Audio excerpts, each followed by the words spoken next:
Oh, that's funny. What the hell are you guys waiting for? It's like right Right? on. Man, that was funny, man. That was funny. That's the way it's done, man. You just pop in. Just walked in like it never even happened. What do you think Dave does? What do you think all the big guys do? Dave What are you big time with us? Come in at the last minute, right? I was just about to hit. See, there's 15 people in here. I was just about to hit Neanderthal, and we're like, no one else is here. We're just gonna do it, I was about to hit the button. John Biel pops right in like the last clockwork. Last second. Like the last second. And then he's like, "What are you guys waiting for?" Come on. He totally dicked us. Hey, how's everyone doing? Good, man. How are you? Good. It'd be great if Ace will leave me the hell alone. He's been quiet all night. As soon as he sees the camera going, he's like, "Hey, let's play ball." It wouldn't be the same without Ace and Lemmy and Ned, of course. Shout out to all the animals out there. Mm-hmm. Ned is here. Although I think he might have brought a mouse in. I'm not sure. No way. Because he walks in, he looks underneath this armoire I got here. He's like looking under it, like something ran under it, but then he left it alone. So. Oh, jeez. And he just left. So, yeah, I don't think there's anything in there. So what? Subscribe. Here's a little preview. Leave a thumbs up. Mouse. And he definitely has a mouse. Oh, no. He got that thing going. I hope that's not a mouse. We'll get to that later. Go away. Go the fuck away. Wow. Yeah, it's not Ratterday night. It's become Ratterday night. Ratterday night. It's Straturday night. It's February 15th, 2020, 8:57 p.m. out here, at least. Yeah, what time is it? 9:58 in Phoenix, it's still Arizona. Saturday for 2 minutes or a minute and a half, whatever. Yeah. And before I forget, you guys, I've decided I'm going to podcast everything. So this will be a podcast. Just podcast on iTunes, Stitcher, tune in. I heard an ad for Staples, and they now have all the new Staples stores all have podcast studios in them. You can use Staples to do your podcasts. I've got a Staples just down the street. Yeah, I don't know if it's like a slow conversion that they're changing them all over, but I guess they're going for a new. How lazy do you have to be to go to Staples to do your podcast? Right. As soon as I heard that, that's all I could picture is just some guy, coming in with, his whole entourage, his whole like crew, and they got the bells and whistles and everything with them. And respectfully, it's Staples. Respectfully, that's like having to go to a studio now to record songs. It's like, Jesus Christ, you can do it on your phone now. Yeah. I mean, you can get studio quality stuff on your phone. You don't need to go to a studio. No offense to studio musicians. And people that run recording studios. Obviously, Well, that being said, if you know what you're doing, you can do it that way. I mean, most people don't. It has the potential to put out a fully professional album, but most people who are home musicians don't know a lot about the the Pro Tools and that, or the even the Garage Band and stuff like that. The capabilities, Are you sure that's the same Staples? I don't know. Is it Staples? They changed the name too. It was like Staples Online or Staples. It's Staples.com. Maybe that's it. I'm looking at it. Yeah, but there's not too many of them. There's only like 15 of them. Yeah, and they're all in Massachusetts. Okay. No wonder That's what's happening. Maybe it's like a test market. They're Boston, Brighton, Cambridge, Danvers, Needham. Yeah, not bad. Needham. Let's see how many more Massachusetts. Norwood, Somerville, and then in New York and Manhattan, and then in Canada. Oakville, Ontario. Shout out to Canada. I just watched Super Troopers 2. Hello. Why would you do that? It's a good movie. Come on, the Broken Lizard crew. Super Troopers. Super Troopers, like Super Troopers is the comedy version of Full Metal Jacket. The first 45 minutes are awesome. The last hour is a waste of it's fucking just time. yeah, and it's just little joke after joke. That's all it is. It's just it's a light comedy. And I don't get me wrong. I mean, like I said, the first 45 minutes, like the first 20 minutes of Super Troopers, I'm almost doubled over laughing so hard. And then they tried to put a plot into it. I'm like, what are you doing? I know, but I mean, I knew what to expect from it. And for me, everything after Vincent D'Onofrio eats a bullet in Full Metal Jacket is a waste of time. Oh my God, no, that's the best. Good God, when they get to Vietnam, there's so much. I mean, Stanley Kubrick, he put so much into his films. Like I get it. But the home run, the money shot is when Arlie Ermy takes it in the chest. That's it. I mean, at that point, you're like, how do you come back from that? Well, it's a whole separate movie almost, Yes, it's two separate movies. The first one is awesome. Yeah. The second part, it drags. It's cool, but it drags. Yeah. In comparison, it's like once they go through boot camp, it's like, I respect your opinion. No, you know what I mean? I like it. It's just not the same. Oh, so wait a minute. So this is just a studio space. Well, I think that's what they do is they have studio spaces for artists and it's for anything. For anything. It's not just podcasting. So it's not. Is it related to the store Staples or is it I don't know. That's crazy. I can't tell. I don't know, but they've been plugging the ads all over here for a while. Yeah, because they're all in. Look at that. They're all in Massachusetts. Mm-hmm. Well, maybe it's a local thing. I don't know. Why Staples Studio? FAQ. What's the FAQs? Is this Staples? Because it's not even the same. Like, is it the same? Yeah, it's got the staple. It is the same logo. I don't know. I haven't been to Staples. I mean, I don't stare at the I don't know logo. why we're talking about Staples. I was just going to say, why aren't they sponsoring this? They should. Let's get them. I've got Staples down the street. From Staples, sure. They spam me. We should just show up there. Just show up there on a Saturday night right before they close and go, "Hey, we need to use your studio." I bet the one in Manhattan's still open. Oh, that's right. Yeah, because I don't have any here. You're the only one. Well, dude, you're the one that's gonna have to go. Let me see what's close enough. You're gonna have to do the Staples tour. They're all within like 10 miles of Boston. Yeah, none of them are near you. Yeah. Well, I mean, it's still a half hour. I mean, it's about a half hour away. The closest one to you would be Danvers. Danvers, yeah. And I'd rather go to Guitar Center in Danvers, one of the few remainings. We have like 5 Guitar Centers here. They all suck, but we have them. Yeah. Yeah, I haven't been in. I've got 100 Guitar Centers. At least a year or two. Okay. Anyway, I mean, it seems cool. I mean, it's a space, Yeah, they're branching out. They're trying for those people who don't have a computer in a bedroom, or a phone. Yeah, I mean, I think Caleb does it on his iPhone 4. Yeah, you just hold your iPhone. I mean, here you go. There's your Staples studio. There's your podcast studio right there. Yeah. Mm-hmm. Mm-hmm. It looks like it might be a nice space, though. I mean, it might. Oh, I'm sure that's probably state of the art. Probably not, though. I mean, have you seen the Staples is cool. Floors at Staples?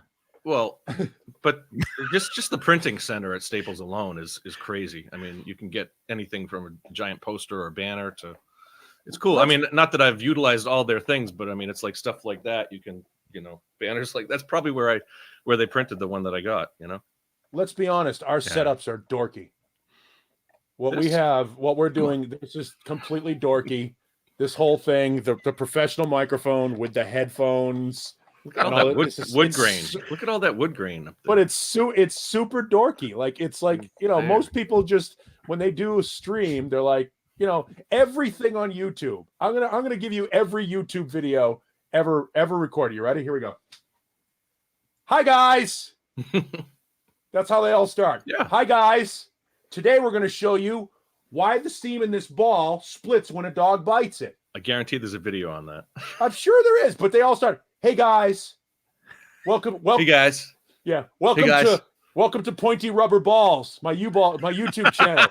Today we're talking about rubber balls. Today we'll be talking about rubber balls with points on them and why my dogs are looking at them. I can make this one look like Pac-Man. Yes, exactly. It's Pac-Man Isn't that nice? No, It's actually, Pac-Man. wasn't there like a Slimer or something like that? That's like almost like Slimer. Yeah. But if you can say, if you know the 2 words, "Hey guys," and you have a Yeah. webcam, you can start a YouTube channel. I've been doing that for years. Yeah. This is why are we here? That's right. Yeah, but Why we're here. you got to have the headphones though. Otherwise, you know this. Yeah, you do The this. sound will go out of control. Yeah. There you go. Let me help you with that. There you go. Yeah. Yeah. Well, No, I don't have much of a delay because I'm not listening to it on the actual YouTube. So I just, if you turn on the YouTube sound, we all mute YouTube because there's a delay between StreamYard and YouTube. Mm-hmm.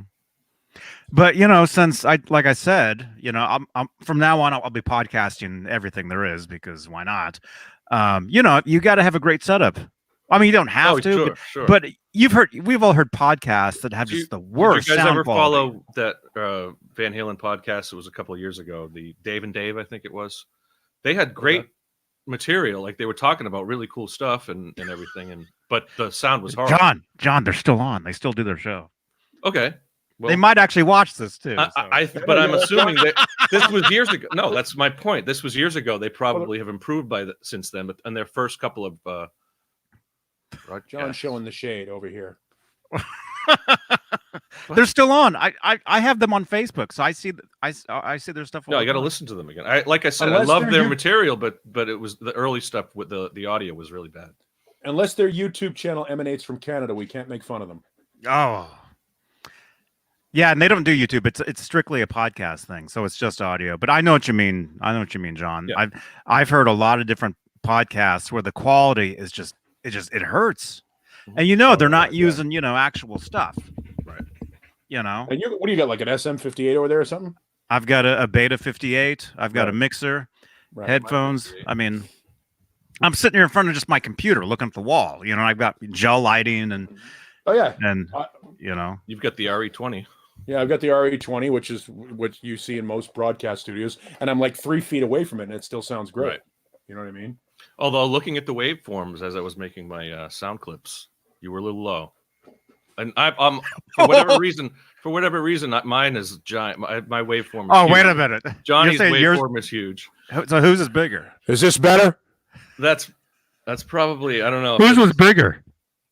I think mine was the biggest, to be honest with you. Well, and every week, what do we hear? John Bial is too loud. I know. Well, I mean, I try and I can keep turning it down, but I'm running through like a little shitty mic preamp. That's I have a little Behringer mixer that I'm using. Yeah, little Focusrite. I mean, I could go through a mixer. I just don't anymore. I just use the Focusrite now instead of. But I had the little Behringer 12-channel mixer like everybody else. Well, the Mackie, I have both. I have the Mackie and the Behringer, so I can send one feed out to you guys and then listen to everything else on the other one. So like a monitor and that way I can hear myself, which helps. It's funny. I literally run my computer and everything like that into the back of an old JVC receiver with one of with this as my. I can't really. That was my first guitar amp, my RCA receiver. Yeah, this is a little RCA audio video selector, one of those little things you used to buy. That you used to buy at Home Depot with the RCA things in the back of it, like basically a channel switcher, and then into the back of a JVC receiver. And I basically just cancel the speakers when we're doing this, so that you don't get any feedback. That's what I love about audio. You can do it. Everything it's just so cheap. Just all different connections. Like that's why I have all this. You can just make this signal go anywhere. Yeah, but it's funny though. You got it any way you want. You got all this beautiful equipment and stuff like that, and you're on YouTube. It's like we were just talking about how you can do all of that with this. Yeah. And we've got the nerd set up. I only use this for because I can do production at home, so I don't have to deal with being in the studio at work, and because there's nine different people that need to be in there doing production, or at Staples, yeah. The 9 different people need to be in the production room, and we've got 2 production rooms, so I'm not going to sit around while somebody takes 4.5 hours to do. So do you do promos and stuff at your house? I do a lot of it at home. Yeah, nice. I just do it at home and then email it to myself at work and load it in that way because we get off the air. At you 10 do like o'clock. original, clips and stuff? You know, like like song comedy parodies and clips stuff like and song that. Yeah, I'll do all parodies? that. I'll do all Awesome. that here. Nice. Pre-produce it here, mix it down here, and then Well, we just gotta send hear some of myself that. an MP3 file. Want to hear some of that? Oh, if you go to neanderpaul.com, there's a whole bunch of it up there. There you go. There's a plug. Yeah. So, yeah, there's actually stuff from when I worked in Boston. If you go in there and hit the little radio section, it has all the radio stations I was at. Cool. So, I think there's one. For the only time I've ever sworn on the radio was on WBCN in Boston, where I said bullshit. Oh man, we were talking about pro wrestling and whether or not wrestling nerds were bigger nerds than Star Wars or Lord of the Ring nerds. Oh yeah. And basically the gist of the conversation was, now we're talking about WWF versus WWE, because when we thought it was real, then I can understand why you would consider it something fun. But now that we know it's bullshit and you continue to watch it, and it just slipped right out, and I was like, oops. Oh.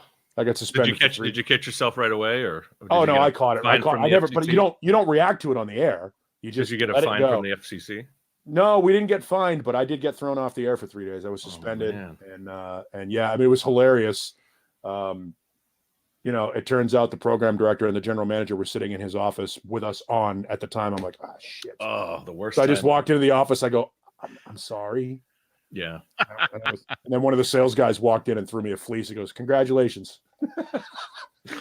It was like busting your cherry. So it was the only time in 30. So is that like mandatory 3-day suspension, or? No, that was what they pulled me off the air for 3 days, and they realized they didn't have anybody else to work. When were you on BCN? 2003, 2004. Must have been the very end of, because it was near the end. Yeah. It was. I was actually one of the best stations in Boston, if not the best, for a long time. Yeah. They had me there because they didn't know what was going to happen after Howard Stern went away. They hadn't made the horrible decision to put David Lee Roth on in mornings yet. That's where I heard him for the 3 weeks he was on. That was terrible. It was fucking awful. You would think that would be a guy. And the interesting part about it, there's a guy named Nick Carter, not the Backstreet Boy, but Nick works for Sirius XM now, and he's on Volume. He does mornings on the Volume channel, which is, I don't know, 107 or something like that. And he was working at K-Rock in New York at the time, and I was at WBCN in Boston, and we would be on America Online chatting back and forth. And this was during the time that they were deciding whether or not David Lee Roth was going to be doing his show. So he's in Howard Stern's old studio, and he's remodeling, and he's drinking wine. And he's supposed to be like practicing and doing these practice shows to learn how to do radio. And he's just getting hammered and setting up the Tiki Lounge. And Nick and I are going back and forth. He goes, Roth is loaded right now, loaded and out of control. He's telling people how to design the studio. I go, is he doing any work? He goes, nope, just drinking wine and yelling at people. And you could tell when he went on the air, he put that amount of effort into it. Wow. Studio looked good though, apparently. Had like tiki torches and palm trees and all kinds of shit going on in it. Mm-hmm. But no microphones, no mixing boards. It's kind of hard to do like without that. So, man, we got 64 watching. Hey, you guys. Hi, everybody. Hey, everybody. Welcome. Subscribe. And again, podcast. I'm podcasting everything now, so this will be a podcast. And if you're listening to this on the podcast on iTunes, Stitcher, TuneIn, wherever you are, you can watch the video. There'll be a link wherever you're listening to this to the YouTube video, so you can watch the video as well. But yeah, we like to take roll call of the live viewers on YouTube. Let's see. Mickey Settlemeyer is watching us. JR is watching. Vistalite 1972. Tube Supio. Mike as himself. Janice Lala. Rich Ditas. David Scher. Papa Blue. Then I gotta scroll up. Fruitcake Tony. Thomas Santiago. Who else? Kevin. Dennis. Music Therapy Laz. We already have a question, by the way. Oh, questions. Yeah, there's some. Is it Bro, Dennis Bro or Brault? I hate to do that. I don't want to butcher your name, Dennis. But since it's Straturday night, what do you think about the new Fender HM Strat? I think it looks like the old Fender HM Strat that they released back in the late 80s. Is this in 2020 new Strat that they're coming out with? Brand they did new. it at NAMM. Yeah, at NAMM. The shred guitar apparently is making a comeback. Oh, They did one last year. I think it was John Cruz from Fender, who's a friend of mine. They had one on display last year. It was like a custom build, and then they came out with them this year. I played one. Actually, there's a video on the channel here. I'll have a card. I can never. I'm always on. How come I'm always on this side, so I can never point over there. yeah. But yeah, there's a subscribe thing right there, an icon, and there'll be a card there Bookshelf. with a couple It's videos on my bookshelf. Hello. With- Hi. with the Fender HM Strat. And yeah, I played one. I thought it played great. Was that the one that years ago, back in the 80s, it had just Strat on It the said headstock? Strat, and yeah, Yeah. and the It headstock had a was Floyd or a locking tram. Taylor.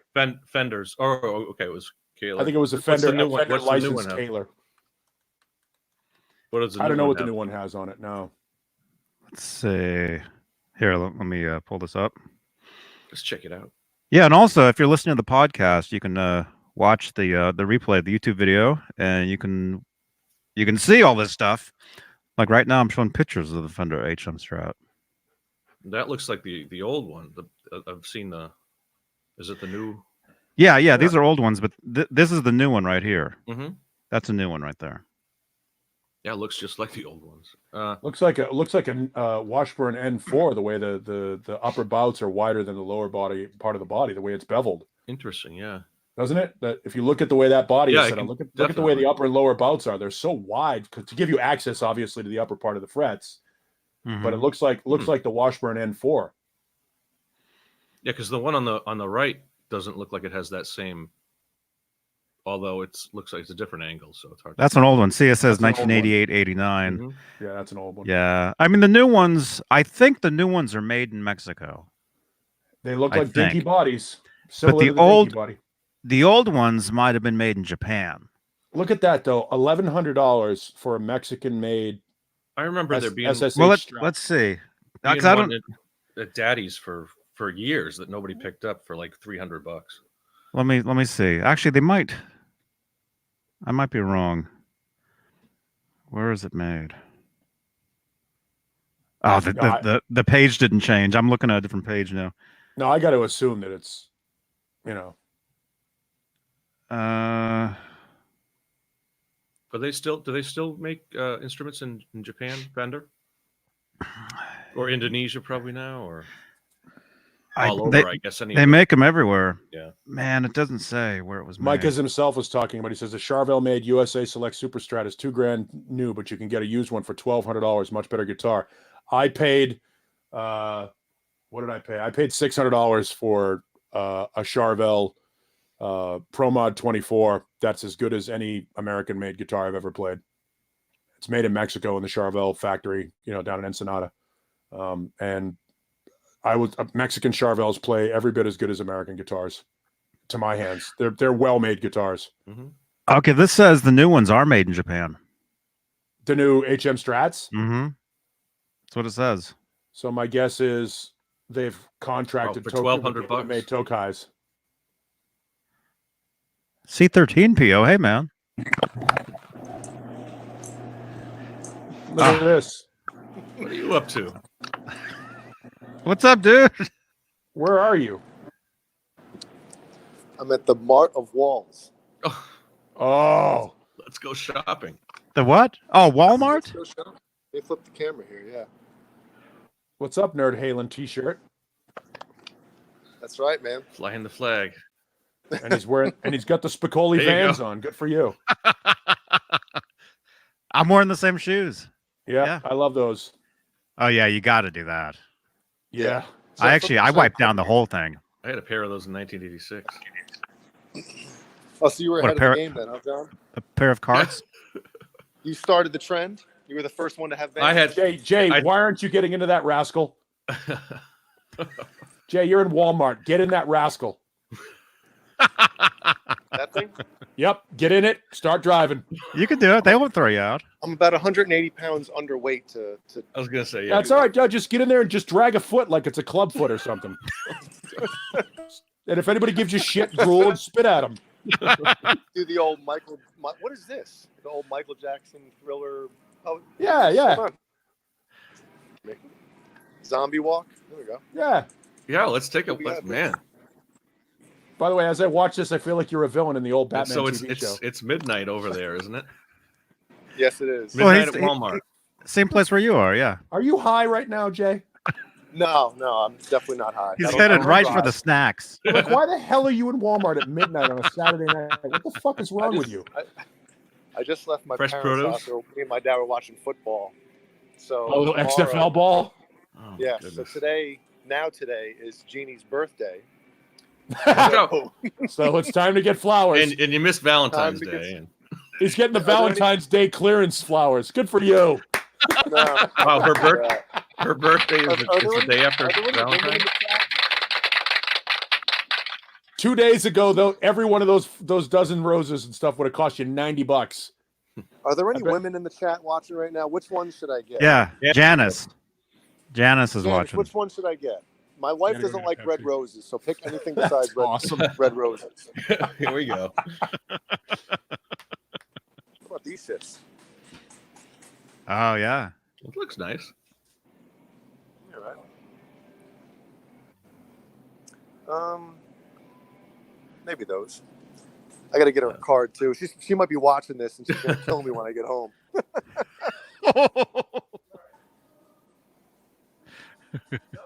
Is anybody saying anything? Which ones? Come on. I'm waiting for Janet to see if Janice can tell us.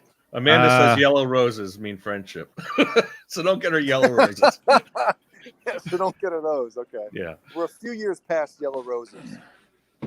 Janice says the pink ones. The bottom, on the bottom, the pink dominant Nope. ones. Those are good, but down go over two more. Down, like, there you go. Oh, Yeah, there's but a she couple does- dead those ones are there, too never red. mind. Plus the pink ones are all fucked up. Well, that's what you're going to get 2 days after Valentine's. I think she'll like these ones, right?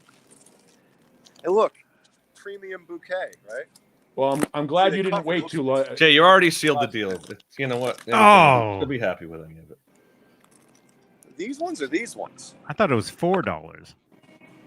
Yeah, I'm not getting them then. No, I'm joking. Says they're 14. She's not worth the $4. No, it's hiding the number. There's a 1 in front of that 4. Yeah, there's Yeah. one. That's how Walmart gets you. I think these are nice. Now, Walmart gets you because they're open all night long, and they know people like Jay didn't get anything until after midnight on the day of his wife's birthday. I'm the worst, man. I really You're am. a terrible human being. See, Jeannie knows loving a mute like Journey says, loving a music man ain't always what it's supposed to be. Amanda says if they had black, she'd like them the best. I don't see any in here. Oh, she's talking about the flowers. Oh, the flowers. Yeah. Okay. Oh, I hope that's what she's talking about. I love that Jay is taking care of business, getting his wife his flowers and shit, but still had time to check in from Walmart. Absolutely. That's dedication right there. That's why this show kicks ass. That's right, man. Stupid shit like this. I love doing this stuff. I love doing the on the street, Oh, absolutely. Oh yeah. on location stuff. It's fun. What I else told do I you. need? I need to get her a card, don't I?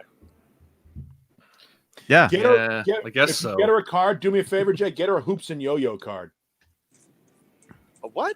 Hoops and yo-yo. Oh, the hoops. Yeah, the Yeah, the little because they sing and they talk and they joke and they're fun. God. Yeah, they're Hoops and fun. yo-yo kicks ass. Steve Carmichael. Steve says there's a guitar aisle.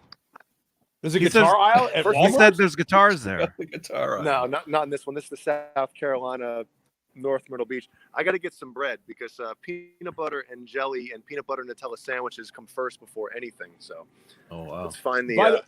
By the way, I bought a Gibson Les Paul from a Best At a Buy Walmart? in Kansas City. Oh my goodness. a Les Best Buy- Neanderthal. Michael Smith. Best Captain Buy used to checking have in. good guitars.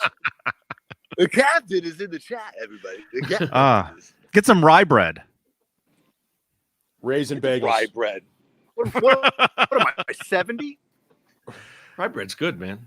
You and I both know it's all about the getting Pepperidge Farm raisin bread.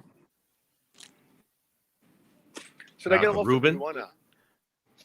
Mike has himself asked me if I What have is any that? active pickup guitars. I have an active pickup bass with a Bartolini active in it. Ooh, Bartolinis are phenomenal. Yeah, a Bartolini active in a Sound Gear bass. I have an Ibanez SG 500 bass. Yeah, man, those are great. Yep, love it. Talking about this? Yeah, Oh, that's the that's the good stuff. shit right there. That's the truth. Look at this. It's stocked. Yeah, Yeah, that's the good stuff. that stuff sells, baby. And then some clown shoe comes Well, up this just sticking out of it. Well, you know why? Because Some here's clown why. shoe. Because he was walking along and he was like, "Cinnamon swirl, hell yeah!" Yeah, he put Yeah, that shit he back. traded. Yeah. Michael Smith, Straight jump up. in. he's like, screw Thomas's. I'm getting some Pepperidge Farm. Remembers?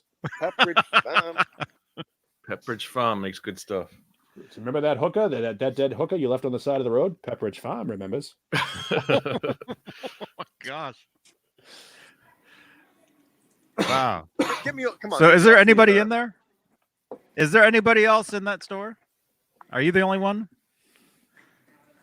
Hear the tunes? I'm gonna get you flagged, dude. what was that? What was that movie with? Oh man, Maybe not. If we talk over it, you won't. They won't pick it up. where they got locked in. There goes. They got locked in the department store. Do you guys remember what movie was that? With Career opportunities. Thank you, Jennifer Connelly, everybody. Jennifer Connelly. That's what I was. Hell yeah. That was our introduction to Jennifer Connelly, and what an introduction it was. So Jay, just find a tent to hide in, or someplace to hide, and then when they close, actually they probably don't close. They don't won't close. close. No. They don't close anymore. Walmart is like casinos for fat people. What was it in that movie? Was it Kmart? I don't know what it was. Yeah, I don't know. Walmart, and it's funny. Here's the thing: like, you can shit on Walmart all you want. I used to do the Walmart death report on Black Friday. It was to see how many people were fucked up at Walmart during Black Friday sales. They get hurt, and like the people of Walmart, everybody's like, "Oh, that's just got to be like they're an anomaly." No, that's exactly what it is. Walmart is the spaceport in Mos Eisley. Space. Target It's was where they were. Yeah, the spaceport, Mos Eisley. Remember Sega Good Spaceport? one. The arcade Spaceport? Was it No. Sega? No, that was Sega Time Out. But Spaceport No. was an arcade before, I think, Sega. go away, guys. What? What do you want? I don't have anything for you. Is the captain in here yet, or what? He's in the chat. The captain. All right, let's see. Let's find out where these. I'll get my wife a thinking of you card. Get her a condolences card. Oh, just get her a random card and cross I'll get her everything this, out and make it appropriate. A friend of mine used to do that with I'll every get her card this he'd give one. it. Happy I'll get her birthday. this one and change the That's what I mean. Yeah. change this to slinging some web on your face. There you go. That's nice. That's it. She'll love it. She'll Perfect. love it. Really captures the spirit of the thing. Yes, Vista Light Target. Oh, you shouldn't have. No, really, you shouldn't have. Hellface asks, "Is this Clerks?" That's Randall Okay. right What? there. Yeah, I was going to say, Jay, it's Randall. He's absolutely wrangle for me, Jay. I was gonna say, yeah, wrangle for me. Definitely not. I can't let you guys see her card before she sees it, so I'm gonna have to keep this one under wraps. Really? Oh, yeah, 'cause she might be Yeah. watching this. Is she watching? She might be. I'm Oh. sure I would have received a text by now.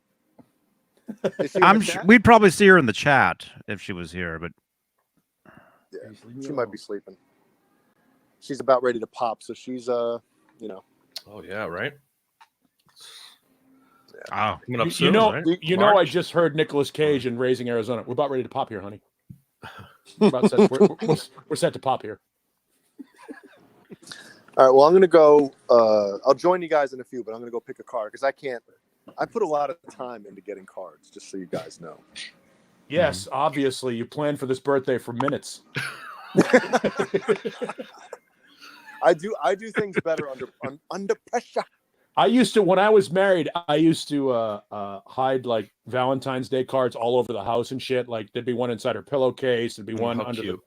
the windshield wiper of her car like it was a ticket and shit. She'd open the freezer and one would fall out and stuff. I mean, I was like all about that. And it didn't last. See, no, you got to do shit last minute, spur of the moment.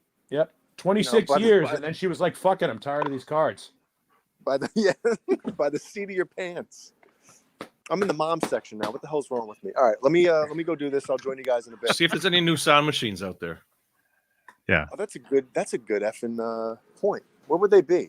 John BL, where would John BL? It was by like the novelties and cards. But that's a Target. That's a Target. It is. So it could I be bet in you the they're toys. over by the Toys video are in the games, like novelties. the toys and stuff.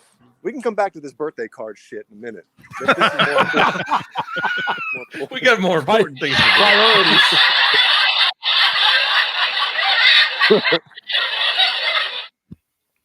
What season? There's not really any. I mean, you don't really have any season coming up that they. I know they have the Halloween one, but maybe like a 4th of July one would be cool. I'll get Ellie some PJ Sound Masks machine people. stickers. Let's see, sound machines. Where the hell would they be? I'm guessing over by like the cheap video games, like the little handheld video games and stuff. They still have those handheld video, like Oh yeah, at Walmart they do. Well, is it Do they? PSPs and those? At Walmart they have the little. It's like a little video game that has like Pac-Man and shit like that. Yeah, you can still get all that stuff. You could buy a stand-up like Galaga machine at Walmart now. Yeah, I've seen those. I don't want to be here till 4 a.m. I'd rather get a real one. You know, if you're gonna get an arcade machine, you should. Oh I right, don't yeah. want to go over there. No, I got a buddy of mine that does the emulator thing, and for like $500, he'll build you one that does 600 games. Right. All right, I'll join you guys in a bit. All right. I can't find them shits. I'm not going to go on a wild goose chase. So I'll see you guys in a bit. Okay. All right. See you, man. See you. Bye. See you, Jay. We can actually go to the Walmart website and look and see if they do have these things. It might be an exclusive Target. Who knows? You know? No, it's not. It's not. I don't know. I seen them somewhere else. Goodbye, Ace. Of course, he's going to come back and shove that ball up my nose. Paul, do you have a new guitar to show us tonight? It's not new, but it's one that I haven't played in a long time. And I dug it out because oftentimes to our audience. Oftentimes I like to sell guitars off to fund other guitars, and I was trying to figure out whether or not I was going to sell. I have a Slash Rosa Corsa Les Paul that I thought about selling, and then I was like, well, I don't know if I want to sell that or if I want to sell this one. Then I pulled it out. I'm like, no, I'm not selling this because it's so friggin' good. And with it being Straturday, I thought I would pull out something that is the best Strat I've ever played, and it's not a Strat technically. This. Let's see. And yeah, Walmart doesn't have these. I'm looking. Back. This is my 1997, 96, 97 G&L Legacy USA. Wow. And these are, I found this guitar in a used record store here in town called Zia Records for $329. Wow. That's wonderful. And that is a USA legacy, not an Indonesian tribute legacy. When did you get that? A couple of years ago. Wow. This is the old That's a great bolt find. neck. The old bolt neck G&L USA cool. legacy. This is by far the nicest Stratocaster, and it's essentially a Stratocaster because Leo Fender built it and designed it. And it is the nicest guitar. Looks like one to me. It's a Strat. I mean, with the maple neck. I mean, come on, look at that's an amazing deal too. Yeah, Leo. For those that don't know the history of G&L, Leo left Fender when he sold Fender to CBS. He thought he was dying, so he sold it to CBS, and then went to work for Music Man for a while. Did a different version of the Strat. He was always trying to improve the Strat, so he put out the Music Man. I think it was the Cutlass, which is a hideous looking guitar. And then when he got together with George Fulton and put together G&L guitars by Leo and George and Leo put these things together. This was the next design of the Strat, and he never lived to see it to fruition because he died before they actually were released. But this thing is, I mean, there's no skunk stripe. It's two-piece maple neck. What year is that? Is that this is a 90? I think this is a 97 based on the serial number. It's either 96 or 97. They went to a 4-bolt neck in, I think, 98. And what Leo thought was the 3-bolt neck, you know, which obviously didn't do well when Fender used it because that was they the didn't have the CBS neck era, yeah. Yeah, then the neck joint wasn't, you know, the neck pocket and the joint weren't matched properly. G&L is essentially a custom shop. They hand build everything to spec. Sure. This is an ash body with the maple neck, the 2-piece maple neck. It's rock maple fingerboard glued to a maple neck. The truss rod is inside, and the adjustment is at the head, like the old bullet truss rods. But it's much nicer than the way Fender was doing it. Fender made them look hideous. So they went back to the bullet truss rod adjustment and the 3-bolt neck. And if the neck pocket is cut properly and this neck is put in there, you'll never need to shim it. But if you do, see that little hole in the middle there? That's a micro tilt. Right.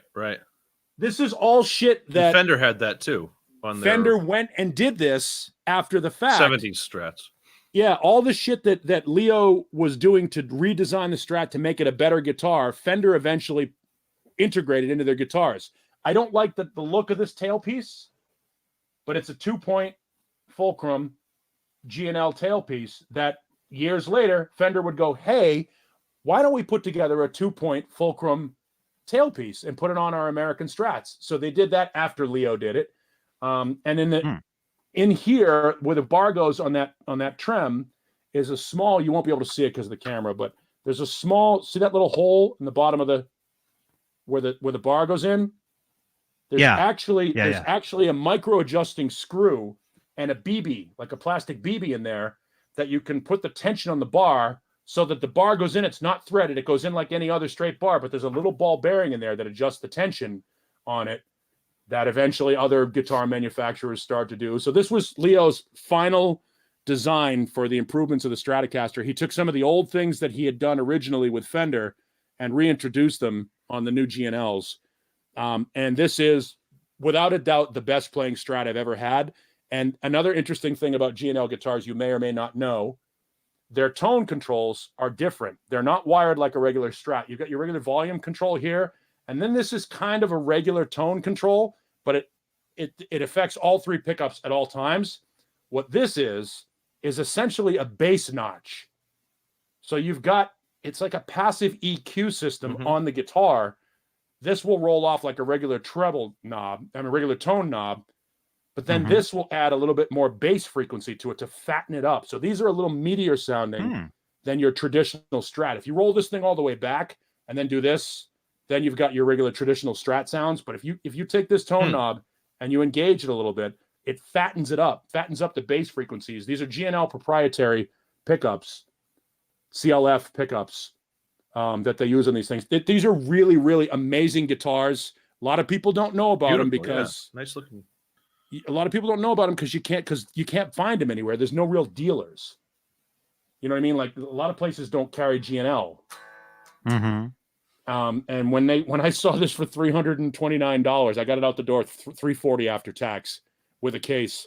I was like, "You're going to give me an American G&L Legacy for $330?" I didn't even wait. I was. What's the Legacy series? Is that a different? Is that what kind of price point are they new? These ones? Yeah. I want to say $1,200. Just like any, I mean, most G&Ls are between like 8 and these and up, 8 and up or so. Yeah, the American ones, and even like they make a tribute series in Indonesia, and even the Indonesian G&Ls are fantastic guitars for the money.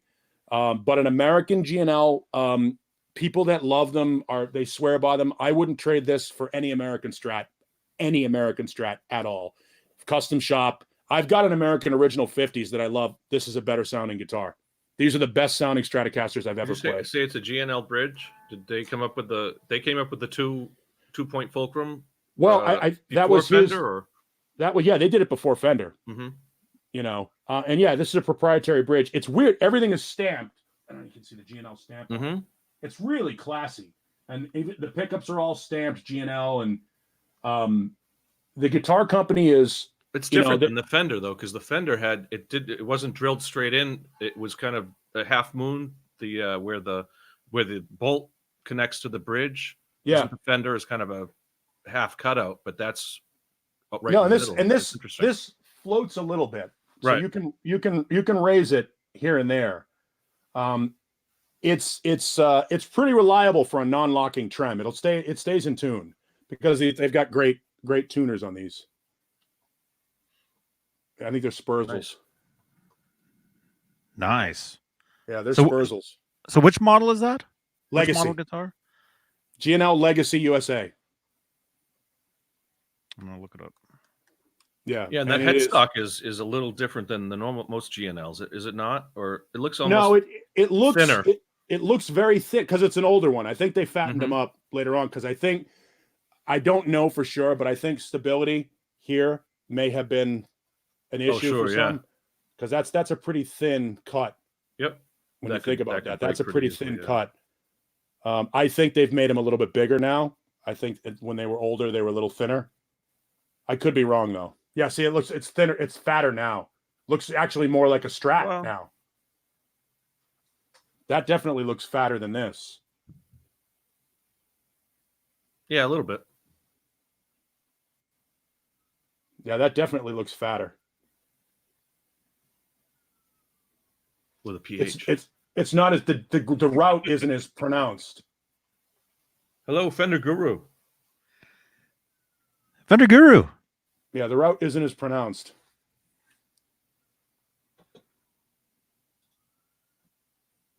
Yeah, and the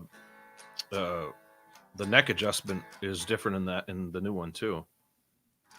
The neck bolt, whatever you want to call it. Is that the same bridge? The hell's it called? It's a little different. That bridge is a little different. Looks like that's a little more. No, it's fairly same here. Looks the same, similar. Just about the same. I think there's a little bit of machining differences in the saddles. 15-year difference, probably. Yeah. They probably made 25, a couple of 25-year different. My God. So what am I looking at? I'm looking at a tribute. Legacy that's the tribute. series. That's a tribute. So that's going to be the Indonesian one.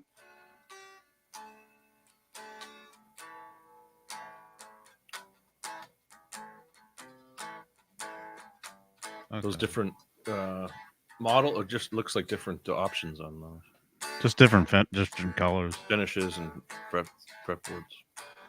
By the way, Johnny, that tour last night of the factory and the operation those guys had was amazing. You know, no, I can't think of what's the company name. Oh man, I'll come clean. It's Jan and Joe, right? Electrophonic Yeah. Innovations. Yeah, man. Yeah, Did you see that, Paul? That was a they're great doing You some what? cool I stuff. didn't man. see it, but I'll check it out. They're doing some awesome stuff. I played their I think I played a couple of their guitars at the NAMM show, and I've been in contact with them for a while. A and- very unique idea too. I mean, it's been done, but it's the way they're doing it is taking it to the next level. You know, it used to be it's kind of awesome. cheap guitars would have the onboard speakers but these are true practice guitars, and like, you know, it seems Oh, they're true guitars. that's what I mean. Yeah, They're true, you know, because I was talking to Jan. You know, I did a call with him in the morning, and he basically like gave me a whole tour of the place when it was just him and me. You know, and I told him, you know, when I never plug in.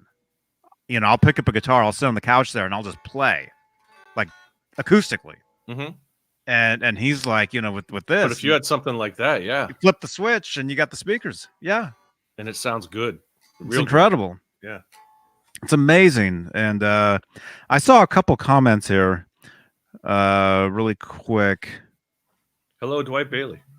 Dwight Bailey, hey man. Papa Blue, what's the guitar behind me? That is that's a Kramer Focus body, Kramer Pacer neck, right there. So it didn't actually. I slapped it together. And then I saw something else. Have I played the cheaper Kramer Berettas? Those new ones? Yeah, yeah, I played them, and yeah, they're not bad. The Kramer stuff that's out now is I was going to say that much was a better, much different era better Kramer. That was more than in recent years. The Yeah. stuff in recent years has not been good. The stuff they released this last NAM is really is the And what is it? best stuff. Fender's behind them now, or who's Gibson. Gibson. That's what Gibson, yeah. And they claim that they're going to start building USA Kramers again. Great. That was the thing that they start making. They're going to bring back a USA Kramer. Mm-hmm. Yeah, because It's all the Kramers have been imports since back in the day. You know. Yeah, there was a period of time where they cut them over in Korea and then shipped them over here, and they were assembled in Nashville. Those are okay.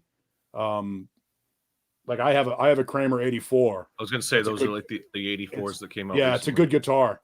Mahogany body. Excuse me.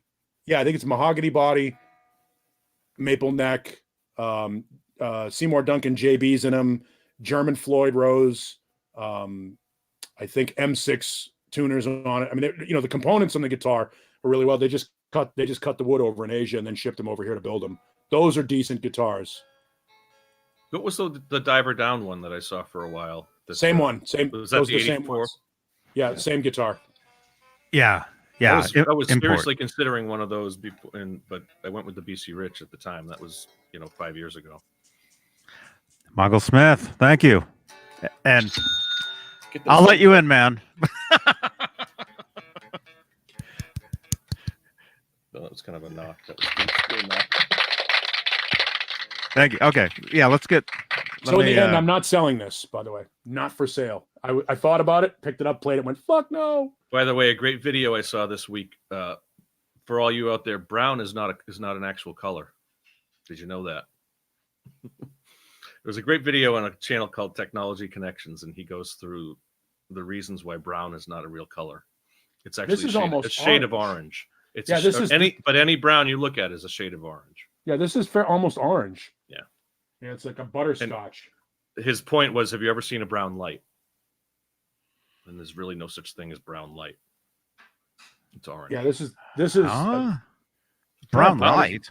I'll send you a link to the entire discussion. But it's a great channel, Technology Connections. If you're at some point when you want to look that up. Michael, oh, you sent me a text. I'm trying to find you, and no wonder I can't find you. Hey, Ned. Ned's back.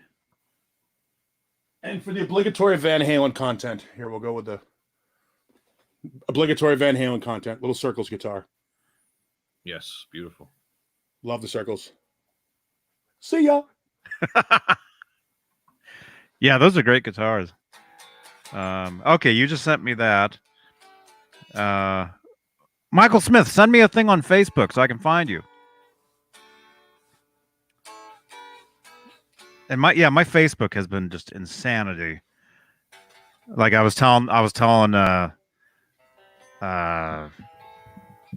John, you weren't here. I was telling Neander Paul that I've added probably over 100 people to my Facebook since yesterday. Like it's insane. It's like, I don't add anybody for years. All of a sudden I add 2 people and I'm getting requests nonstop. From people. Is it spam or is it like no? It's actual. They're real people. That's yeah. Awesome. No, it's the algorithm. Yeah. Go away, buddy. Let me see. Yeah, Michael, send me a message, or if I can find you. I found you. It was a good. I love my documentaries. It was a good. The TV show Nova. They had a good show about dogs on last week. Yeah, kind of how they evolved from wolves and that kind of thing, and interesting, very interesting. They're good dogs. Good boy. they did the test. They did a test to see if, dogs genuinely love us or if it's more about food and basic necessities. And it really came out that they had a stronger response to emotional love rather than food, rather than, it was praise that they loved more than anything, which was interesting. Yeah, funny again. A funny thing about dogs, they actually don't like to be touched on the head. Mm-hmm. They don't like it. They tolerate it because they love us. It's their version of praise.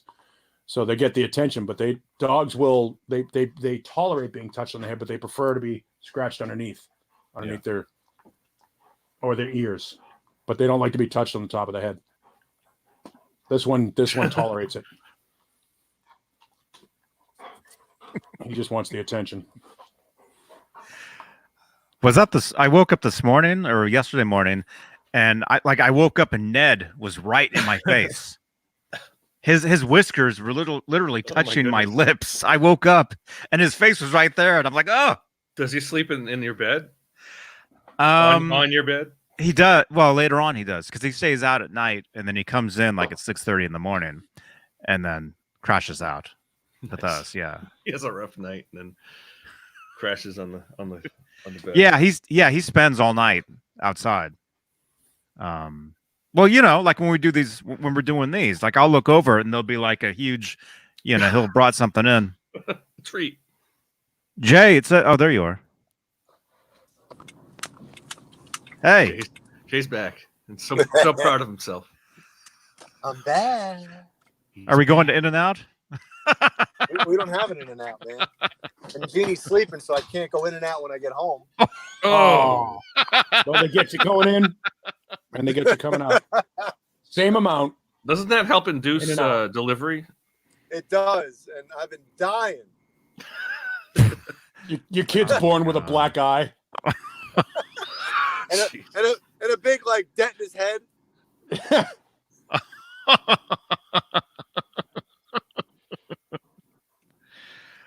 Wow. I thought we couldn't get any worse after last week with all the Chuck Berry stuff, but yeah, but it's a family show. It's about family. Marvin Wait, Berry. I have a clip for that. You know that new sound you was looking for? Well, listen to this. Chuck Berry, who just does what he does. oh my God. Chuck Berry, who just does what he does. Doesn't everybody just does what they does? Yeah, Chuck is pay me my money. Chuck. Is he still alive? Is Chuck Berry No. Okay. But more importantly, is Marvin Berry still alive? Oh, Marvin Berry. Listen to this. That wasn't real though, right? He doesn't have a cousin named Marvin, does he? No. I hope he does. That'd be great if he did. He would. Marvin. So come on, what's the topic for tonight? Man, we've been all over the place. Yeah, we've been sort of having a moment. Yeah. Yeah, you missed it, man. Paul showed us one of his guitars. Oh man. You would have liked it, Jay. It's a 97 G&L Legacy USA. I don't know if you would have liked it. It's not his jam. No, it's a traditional Strat style guitar. Did you already get rid of it or something? Like, why can't I see it right now? Oh no, well, because I put it back in the case and you're driving, and I would hate to be responsible for the. I would hate to be responsible for the orphaning of your soon-to-be-born child. Oh my goodness! Wow, that would be a bad. Jeannie has enough music equipment to sell to take there care you go. of Yeah, for a while, so it's all right. You'd be surprised at how overinsured the life of Rory B. Bellows was. What? Nice, man. What's that from? Come on, Johnny. Come on, Johnny. I don't know. The Simpsons reference. Man, you disappointed. Oh, the that's great Simpsons? Krusty the Clown when he was Rory right. Bellows and Season what? 5, 6? something like that. Yeah, he was. God, he was. you know seasons. Holy. He was killed in a boat explosion. Let's find out. When Oh yeah. Krusty Okay. faked his own death. Okay. I remember that one. I remember that. Was that Last Temptation of Crust, or was it which episode was that? What a great name. for an episode. I still have it's one of my favorite little pieces of shitty tchotchke. Hang on. Oh, man. That's probably funnier than the episode, the name of the episode. I don't think still have that's I don't think that's the episode, but that was a good. That's one of my favorite pieces of tchotchke. Shot. Tchotchke Oh, for nice. Of all the clowns running, he's the best. I would also vote for that's Vermin funny. Supreme if you don't know who Vermin Supreme is. No. Vermin Supreme is a guy from Vermont who has a boot on the top of his head and a big beard. He's nuts. Wow. Hey, Jason. Jason's eating lunch. Marvin Berry was the lead singer of Marvin Berry and the Starlighters, but that wasn't real though, right? No, Johnny. That was just in the movie Yes. at the Enchantment Under the Sea Dance. Sea dance. Yeah. Which, by the way, let's talk a little bit about Back to the Future. You do realize that movie is incredibly rapey. Yeah. Oh. You think? It's essentially rape and incest. It's, yeah. Who cares, man? Disturbing on some level. It really is. There's plenty of rapey going on in that. Now, I mean, it's the more important Seventh question season. Bart the was Fink. there ever a parody, an adult film parody, starring Michael J. Cox as Starring who? Marty McUnzip My Fly? I'm sure there was. Well, these days there would be. I'm sure there's something out there now. Yeah. if we said it with enough conviction, Johnny would believe it. Yeah. Go away. John BL, is there a adult parody of Look in your collection. Look in that browsers folder. What are we looking for? Back in the Coocher? Back doors in the future. Oh, yeah. Butts to the future. There you go, Halface. Now I'm going to start looking it up. Well, Last Temptation of Crust was season 9. Bart the Fink was the one with Rory B. Bellows. Last Temptation of Crust. Oh, that's brilliant. And then there was Last Temptation of Homer as well. That was earlier. There's several Back to the Future ones. Yeah. Awesome. Oh, I'm I'll have to sure. check 'em. This is where Johnny has a heart attack, and then paramedics come in and they check his browser history, and he's My favorite. I used to work at a video his store. search is porn stories for Back to the Future. What's FAP? What? What's Fap- what? Back Fap- to the Future? FAP to the Fap. Back future. to the Future. Fact. Oh, that's Beautiful. What? 2015. The fappening. Wow. Let's find it. No, you can't play it. No, when I Who's used to work at playing a video store, they had all kinds of crazy, and one of them was Geriatric Park. But it came out just after Jurassic Park. It was Geriatric Park. And it was old people porn. I did a Geriatric Park parody years ago, where basically it was old people multiplying in old folks' homes. When one dies, 3 take their place. It was like how we have to get them to the. I've loosened all the nuts and bolts on all the wheelchairs. We just got to get them to the edge of the stairs. What would you use for bait? Oh my God. Pudding. It's up on Neanderthal.com if you want to see it. If you want to hear it. and then there's the guitar school for paraplegics. No, I'm joking. Oh. That's an Eddie Van Halen quote. That's not me. Yeah. Hef Halen says Eddie Van Halen's soundtrack to the porn film Sacred Sin. Yes, we all Yep. remember that. Yep, Catherine. I Mhm. I think I have that audio file here somewhere. Catherine, and the other one was called Rise. Yeah, I have it here somewhere. And then the other one's called I Have to Loosen My Belt because it's getting really tight. No. Oh my Johnny's God. off camera, so he doesn't get busted for any of this stuff. I didn't say anything. I was off camera. Now, if I play this, can you Yeah. hear that? Can you hear this? I don't hear anything right now. All right, then you can't. All right, good. Because I was You're watching one of those? no, I've got You I've watch got that stuff? no. I'll turn the volume up for just a second because this is part of Catherine. Oh, it's busted. Oh Flag it. yeah, we'll get in trouble. Yeah, that's why I didn't play it. I just only played a little clip That's why I there. didn't play it. I just played it. Yeah. Yeah, Actually, that's why I didn't play it, but I'm gonna play it. actually, No. yeah, we'll put the John BL. We can put the links in the Discord. Man, I haven't opened that in about a month. What, that porno? No, Discord. I haven't watched that in about a month. I haven't but- opened but that the, folder in about a month. Wow. The tissue's still in the garbage can next to my computer. I just got another friend request. Paul, I'm getting them non-stop. I got 2 within the past minute. You're super popular. It's non-stop. Hey, did you guys know it's Straturday Night Live? I knew it. I'm the one who did that. Oh, I okay. put that there. Really? I posted tons of stuff in there today. In Yeah, the I saw Discord. that. I saw you posted a link on Facebook to the Discord. It was all kinds Well, of now plugins. it's Faberday Night Live. Oh, What is FAP? I don't know what that is. Ask the chat room. Frequently Okay. something. Let me know in the chat what that is. I don't know what that is. Question of the day. What is? what is FAP? Halface says, "Oh, there's several. What's fat?" PHAP. Amanda's. I don't know what that is. I really I don't know don't. what that is. Amanda's shocked. Like she's. Amanda has only heard that noise coming from Ben's room when they were growing up. Oh.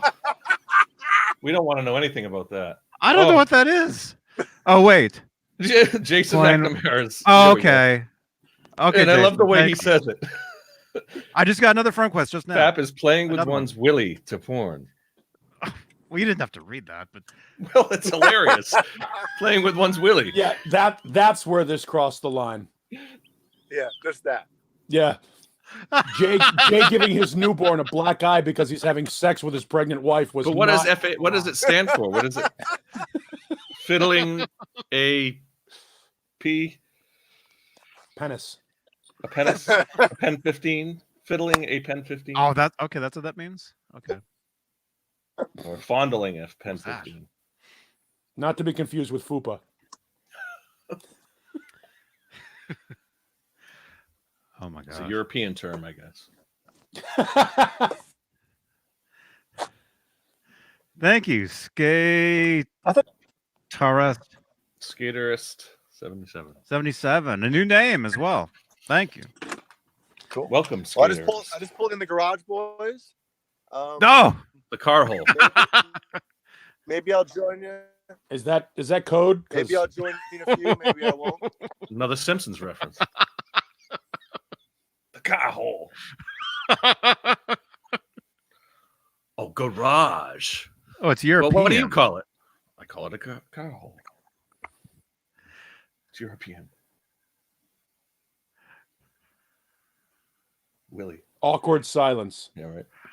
The more you know. Oh Thank shit! you, Amanda. Oh, Engine.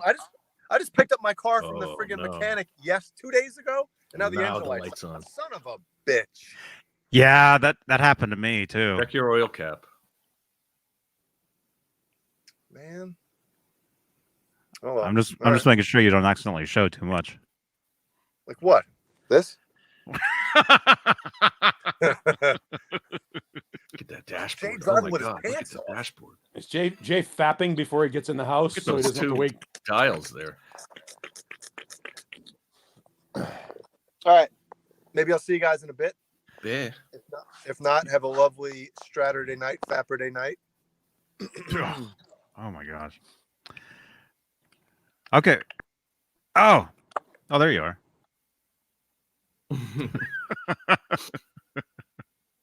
Yeah, come back, man. I'll try. Y'all come back now. Unless I'm giving my unborn son a black eye. I'll see. Yeah. He's got to get his first black eye at Go some take point, care of Jay. that. Wow. Okay, I'll be right back as well. Real quick, I get something to. All right, I'll leave too. Just I'm you, like, Paul. No, I'm with you, Paul. And yeah, I sent you a link of Michael Smith. Facebook. What's that? I don't know, but I'm getting friend requests nonstop. All of a sudden, Johnny Beane wants to know why he's so popular. Johnny's blowing up. Huh? Okay, I'll be right back. All right. All right. Then Guess it's just us. What's You know going what on, you Paul? do for the next 2 minutes? Just say fuck. Fuck. What's the overkill? I'm song? still here. Oh. What's that overkill song? We don't care what you say. Fuck you. Yeah, it's a Fuck you. cover, but yeah, it's a good cover. I used to play that during college radio when I was. I was going to say a friend of mine when I was going to college in the college radio station, I tried to convince a friend of mine play it, but just beep out every F. You know, I used to play that, and I used to also play Nuclear Assault's Butt Fuck. Nuclear Assault. Hey, my neighbor played with Nuclear Assault for a short tour. No kidding. Yeah. That's a band you can't find any of their CDs in used CD stores. Nobody trades in Nuclear Assault. People that love that band, and I can't find Diehards. any of their shit used. Yeah, I mean, I can find it if I go on, eBay and stuff like that. But part of the fun of going to a used CD store is finding the CDs that Hey, they played Haverhill. They played Haverhill back in like 2000 or something like that. My town. We had a little a little club down the street, beach club, but unfortunately it's been closed for years, and I keep driving by it, and it's like this abandoned, little club that has so much potential, just one of those 300, 300 people clubs, rock clubs that had its day back in the 90s and 2000s and closed, I don't know. We played someplace in Haverhill in the 90s. Don't remember the name of the place. I know we played, it was like Bahama Beach Club or something like that. I don't know. That might have been something. We played a place called Sneakers on Salisbury Beach. Mm-hmm. Yeah, we played. There was a place on Salisbury Beach. It was Escape Club it was Escape Club. Then Chapter 2. We played it when it was Chapter 2. We opened for who was it? One of a punk band. I can't remember who it was. The best was doing No Bozos. The only time I Channel. Oh yeah. Yeah. Channel was nice. I mean, I never got to see a show there, but it was a dive, but it was an awesome dive. There was so many of those. It was a dirty, filthy rock club in right Boston there on the area. edge of The Rat and the bathrooms in the Rat were disgusting. You couldn't. They were almost. It was almost like trying to go to the bathroom on a plane. There was so little room. It was disgusting. The Rat was terrible. Seems like every club's bathrooms, like Toad's Place. I remember. My God. What's up, Soda? Yeah, I mean the best show I saw in Boston was at Narcissus, which was in Kenmore Square. Mm-hmm. Killer Dwarfs were there. I got a hand job in the crowd while the show was going on. Wow. Yeah, that happened. Sounds like a good night. It was a great night. I was wearing sweatpants. Hope he was gentle. She was awesome. It turns out she was a friend of mine's girlfriend, and I didn't know it at the time. But I was wearing I went to school at Framingham State College, so I think I had my Framingham State sweatpants on at the time. Watching Killer Dwarfs. Yeah, watching Killer Dwarfs, and we're like 4 or 5 people from the stage, and all of a sudden I feel this girl in front of me just goes down the front of my pants. I'm like, well, hello there. Well, we're doing this now. I guess this is happening. So that was probably that was the best show I ever saw. Yeah, I can imagine. Killer Dwarfs. Killer Dwarfs is a great band, or were a great band. They're not the same anymore. Killer Dwarfs and a jerk off. Oh yeah, I got a killer hand job at that show. The great part about it was Russell Dwarf, because they're all named Dwarf, just like the Ramones. The way Narcissus was it was a split level club, so there was a second floor and there were stairs that you went to that were on both sides of the club.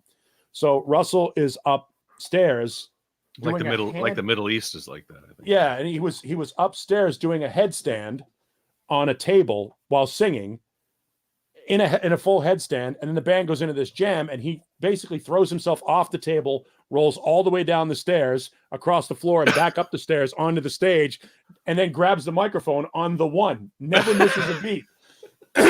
Perfect time. I mean, Killer Dwarfs is a great band. Yeah. So I gotta be honest. yeah, Narcissus is gone now. BU bought everything up in Kenmore Square. All those clubs are gone. The Rat, Narcissus, Planet Records, all that shit was great. Yeah, it seems like all the club heyday of Boston was the 80s and 90s. Oh yeah, no, we were near the end. I really didn't have a big chance to see a lot of them. You know, I've been to a lot. You know, was it the Middle East? I actually filmed a band there years ago. Band out of Santa Cruz, Johnny. That I've said before. They were Really a Stratosphere. Just a very. When was this? This was 06. I filmed a band from Santa Cruz. My cousin hooked it up. We were doing videography at the time. I did weddings and stuff like that, but we hooked up with this band. And what were they called? Stratosphere. I don't know if it was after Eric Estrada or whatever, but it was ESTRATASPHERE, like Stratosphere / Stratosphere. They were really cool band. I have the video. I think it's on my channel. If you go to John BL on YouTube. I think I found them. Stratosphere was an experimental band that originated in Santa Cruz, California during the late 90s. Yeah, and they played a lot of different instruments. They all kind of swapped instruments, and I think when I saw them, they were like a 7-piece. I want to say keyboards, 2 guitars. My clip is probably on there. Yeah, my clip is the 3rd clip on there, I think. That's them right there. You probably can't play it, yeah. My dogs are starting to. Are you? No, that was. Are you Groove TV? No, that's not me. But yeah, I'll send you a link at some point, Johnny, because it's a really cool. I mean, it's just a really cool show. I mean, and very different. Very. I mean, they're kind of punk, but kind of like orchestral, and they do some what is it, the Good, the Bad, and the Ugly. They do some like movie soundtrack songs and stuff. Yeah, I remember you telling me this. Yeah, I'm sure I posted it in a few places, and I think it's on my channel. I don't know if it's public, but they're from Santa Cruz during the late 90s. I wonder if any of them are still around here.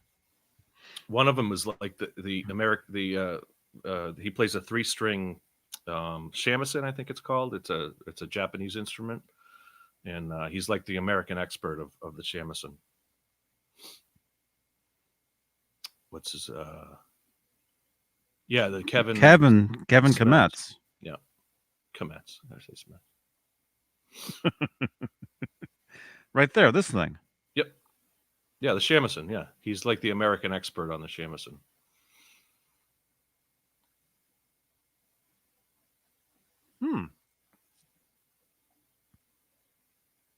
Yeah, and that's your area, right, Johnny? Santa Cruz? Yeah. Yeah, so if it looks like they were popular. I mean, there's a lot of stuff about them on the web I'm seeing, so. Yeah, it was 06 when we filmed them, and it was a small club, maybe like 300 people or something, in Boston or Cambridge, near Boston. Wait a minute. They toured with Amanda Palmer. Okay, then no wonder. Yeah, 'cause she's huge. Mm-hmm. I don't know. Well, she doesn't look that big there. She looks kind of average. She was the one that did the what do you call it? She's from Boston. That's what it says. Oh, is she? Yeah. Amanda Palmer. And you don't know who she is? What's it say for her bands that she was in? Dresden Dolls? Is that what it said? Dresden Dolls. Okay, I've heard of them. That guy? I heard about her because she did what do you call it? Some years back, and it was everywhere. It was like one of those. It was like a GoFundMe or some sort of Mm-hmm. something like that, and it was everywhere. That's how I first heard about she her. collaborated with that band. With They toured. Straturday? They toured together. Oh, they toured with her. Okay. Yeah, yeah. There she is, right there. She's good looking. Amanda hug and kiss. Yes, Jason McNamara, not Amanda kiss and hug. It's Amanda hug and kiss. No, Amanda says, "Nope, I'm right here." Different Amanda. Yeah. You know who Amanda Palmer is, right, Neanderthal? Do you? Anyway, she's from Boston. She's pretty big. From Dresden Dolls? Yeah. Yes. I don't know her. I'm not familiar with them, but I know who Dresden Dolls are. Okay. All right. Anyway, the band that John Biel was talking about, they toured with her. So that's how I would say that's how they got out. Yeah, I'll put the link. Was working with her. That's what I would say. The link in Discord thing. Oh, now I lost that other page. Do you guys probably don't remember the band Tribe? Sounds familiar. Had a song called Super Collider that was on MTV's 120 Minutes a lot. Pretty cool song. Another band out of Boston with a female lead vocalist. And then there was obviously Till Tuesday, fantastic band out of Boston with a female singer. Oh yeah. Yeah, Amy Mann is a super talented singer. The guitar player, I like a lot of her stuff, definitely. The guitar player Robert had a different band called Ultra Blue that was a really good band. Yeah, Kay Hanley and Letters to Cleo was big. Oh, I'm a huge fan of them. Tracy Bonham. Thank you to Melrose Place. They did the song. Remember the ending song on Melrose Place was Letters to Cleo. A song called Here and Now. Not to be confused with the Vice song of the same name. No. Not to be confused. No. But it was huge. It was huge. What I loved about Till Tuesday is Till Tuesday won. There was a radio station here in Boston called WBCN that we talked about a little bit earlier. I've heard They did a thing called the Rock and Roll Rumble, which was basically all these local bands would get together and there was like a competition, like your Battle of the Bands type thing. But it was a big deal in Boston for a long time, and it was carried on by my friend Angel. She did it afterwards until they fired her at the radio station she was recently at. But Till Tuesday won the Rock and Roll Rumble, and obviously their song Voices Carry was a massive hit. The next year, a band called Gang Green, which is a hardcore band, also won the BCN Rock and Roll Rumble by covering Till Tuesday's Voices Carry. That's a great song. I mean, yes, it's a fantastic song. I was a little kid when the song originally came out, but I remember the music video. But actually, I was sitting here in front of this computer at some point, I don't know why, and I just like binge watched like a bunch of their stuff. Like live stuff. No, good band. And the guitar player, Robert, the blonde-haired kid with the curly hair, had the band Ultra Blue, which was a really good band as well. I think I have him on Facebook. Robert Holmes? Actually. John Holmes? Oh, my gosh. And by the way, I got 2 more friend requests since we've been talking. All right, you're popular. We get Rush. Amy Mann recorded with Rush. Yeah, Amy Mann did the background vocals for Time Stand Still. Mm-hmm. And she's in the video. That soundtrack to the film Magnolia too, which was I like that. It was a good film. She was dating Peter Wolf from the Jay Giles band for a while. They lived together in the Prudential building in downtown Boston for a while. Yeah, they lived upstairs from my friend Lisa, who was the old morning show host that I work with. No, didn't she sing that song? Live Downstairs from You. What was that song? No, that wasn't Lisa Loeb. That was the other one. My name is Luca. Yeah, Luca. Is that Suzanne Vega? Suzanne, I don't know who was that. Was that? Yeah. Suzanne? And yeah, I have Robert Holmes on Facebook. Yeah, Robert Holmes was the guitar player for Till Tuesday. Yeah. Yeah. And his band Ultra Blue was really good. If that was a good Boston band. There's a couple of good Boston bands that never really made it out. A band called Axminster.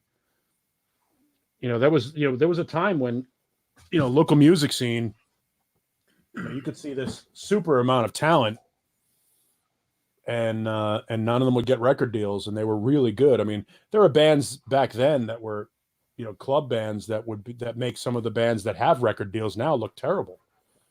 Well, it was. I mean, any city had that scene, where they had their hair band scene in the '80s, and then but not just hair bands, though. I mean, no, but I mean, in Boston had a great rock scene from the '80s and '90s. I heard a lot of stuff on the radio. I never really got out to Boston in the early days to see those shows, but a lot of my friends played out at the Rat and played at the Paradise and a lot of that stuff. I was never in a band that made it out to Boston, but.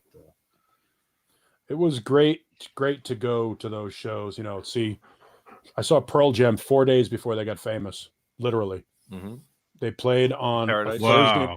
They played on a Thursday night at a club called Axis in Boston. Oh yeah. There were about 100 people there. It was Pearl Jam and a band called. I've always heard of these clubs. The Axis and all those. I never. Paul was much more in the scene at the time. I'm also a little older than you, so yeah. So you got out there to see them. But Pearl Jam was a Thursday night. I always wanted to go to those shows. They played Axis with a band called 11.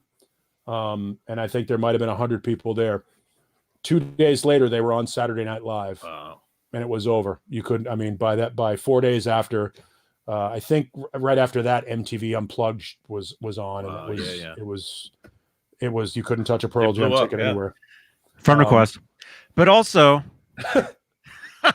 every time I get one, I'm going to say, how could that happen though? How could they be playing a club and there's like 10 people there and the next day they're on Saturday Night Live? They just hadn't been heard of. I mean, before. But how do you get that? How do you get that? Well, the record company pays, or the host. Like on Saturday Night Live, a lot of times, depending on who the host is, sometimes the host, their favorite band, will get on. Who hosted that night? John Beale. Well, I'm looking it up right now. Yeah, I don't know. But they became very popular very quick after that. Because remember that Pearl Jam album was out for a while before 10 came out. They didn't pop immediately. It was kind of like Guns N' Roses. So April 11th, 92 looks like their first. Yeah, it was April 8th that I saw them.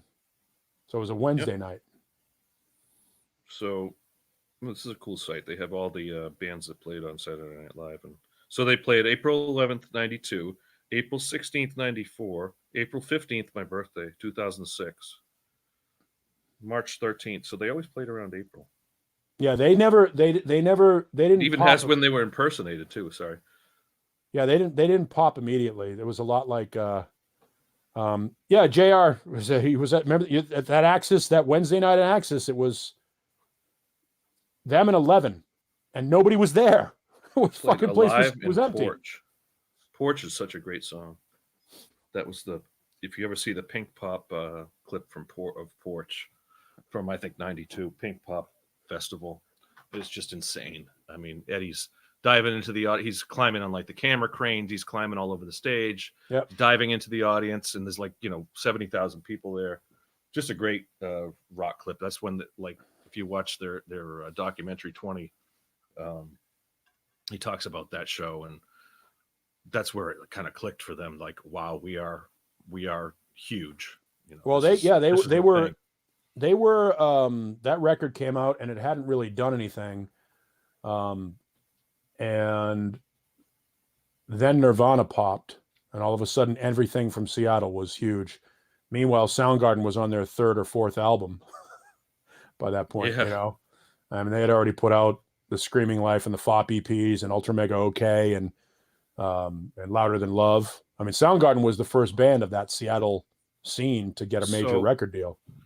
Yeah, I mean, 10 came out on August 27th, 91. So a good 6 months. Well, when you saw them, it was 6 or 10 months after. That it really, and I remember them saying, it took a long time to. Yeah, they didn't pop immediately. In fact, they put out an EP. They had put out an EP that I think had Porch, Alive, Even their Flow cover- was released April 6, 92.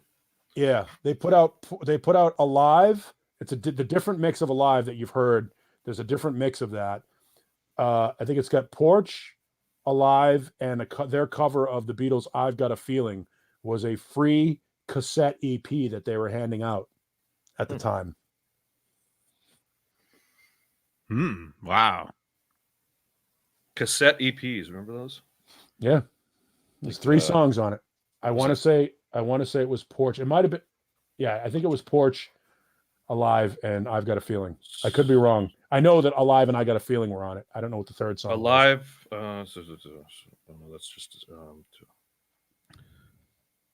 third song. Alive once formed a part of a song cycle. Oh no, so that's mini opera. Interesting. And then, of course, nobody got to hear Mother Love Bone until after the fact. That and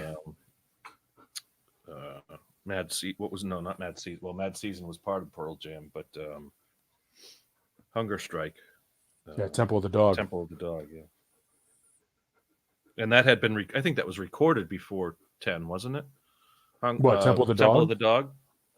I think it was right around the same time. That was more of a Chris Cornell project. Right, but Chris and Eddie sounded amazing together. Yeah, no, that's a great song. That Temple of the Dog record, there's some shit on that record that's phenomenal. Yeah, Hunger Strike, the other single that I have the cassette somewhere. I think that's the one of the last cassettes that I had that I still listened to back when I listened to cassettes.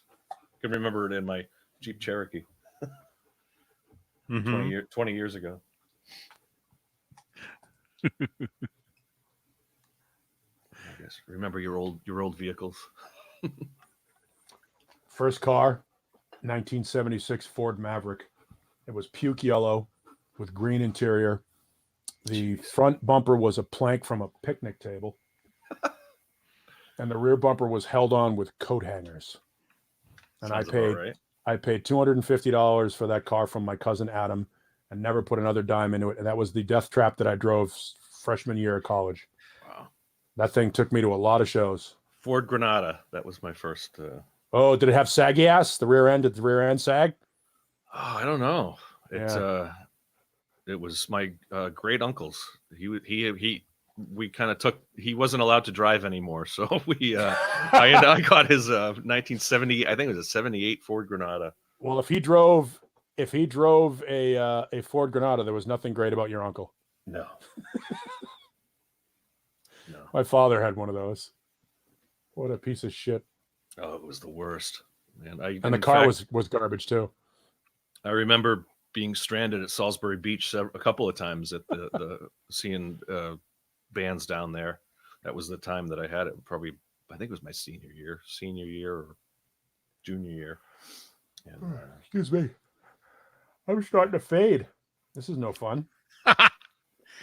Here's my first car. Nice, a VW. The new microbus. Vanagon. It was this one right in the middle. Vanagon? It was that one. Is it a Vanagon? Those are cool. Yeah, it was a great little thing. The side door would I had no idea you were a terrorist. Oh. I could have. Well, if you grow the beard long enough, you could probably pull that look off again. Did you meet Marty McFly at the mall parking lot? Were they were driving an original bus, weren't they? Yeah. In Fap to the Future? Fap to the Future, yes. No, they weren't driving one of these. Were they? It was the original bus, I think. It was the original microbus. 60s kind of bus. Yeah, the old microbus, yeah. Yeah, this is like what I had, this one. Look at that one That's next to it, interesting. though. That thing Gotta next to it check looks like, that out looks like now. fucking Arc 2. Remember Arc 2, that terrible science fiction show on Saturday mornings? No. It was supposed to be Noah's Ark 2. But it was in that? It looked like that. There it is. Okay, hold on. Hello, Caleb. Caleb Rappaport in the chat. Caleb, hey, man. Caleb Warning. Here's the Yep, there you Back to go. the Future Microbus. Those things That's are like worth huge money now. That's like the 28 window one. You ever watch, the big window one. Yeah. I don't Those know if things, that's the same they one get from Back big to the money at Future. Barrett Jackson now. Yeah, it says the Volkswagen, the 55. Wow, no, $150,000. Yes, Wow. they get huge money now. At like if you go to Barrett Jackson. But here's no, it's not the same one from the movie though. Here's the one from the movie. Now that it claims it's the one from Back to the Future, but then here's the clip from Back to the Future. It's very different. Yeah, it's very different. Those things are a piece of shit. They like I think top speed in those is like 70 miles an hour. Yeah. Seriously, those terrible pancake engines. They might as well be lawnmowers. Oh God, look at this one with the gull wing doors. The gull wing doors. That's awesome. Yeah. That's a combo of the damn. That's cool. No, it's not. Where are you finding this? There's you can actually buy one. Oh, Tony, I know how to search Google better than you. Obviously. I want to get that though. That's cool. That's why I'm John Biel. Sorry. No, I was trying to think. I was trying to think of what to say in the Google. I searched Back to the Future bus, and it came up. There's that thing you were talking about right there. Oh, that's a DeLorean bus. Oh wow!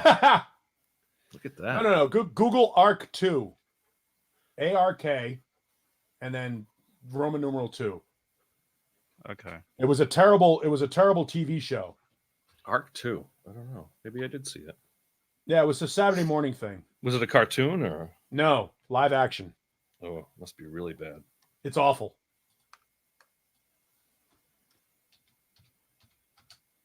I read something about the first Fantastic Four movie that Roger Corman actually directed, a super low B movie that never got released, and all the copies were supposedly destroyed. There's a whole legend behind that one, kind of like speaking of B movies, there it is, ARC 2. What a terrible, terrible show. With the monkey. You had to have the monkey. Got to have a monkey. Man. You sure that's 80s? That's 70s. That's Probably. 70s. Yeah. Yeah, it's late 70s. What kind of vehicle is that? That's really cool. That looks like a real vehicle. There's like 15 episodes. That's it. Who designed that? I bet that's like a real vehicle that they made for the show. It basically looks like a straight job of a dump truck. I mean, it's basically it's a dump truck frame. Yeah, look at the front. Different chassis on it. Yeah, it's a dump truck. Has the stairs. Friend request, by the way. Oh, there you go. Just now. Yeah, it's got the stairs in the front. Let's see. ARC 2. Stairs on the side. How you search Google ARC 2 vehicle.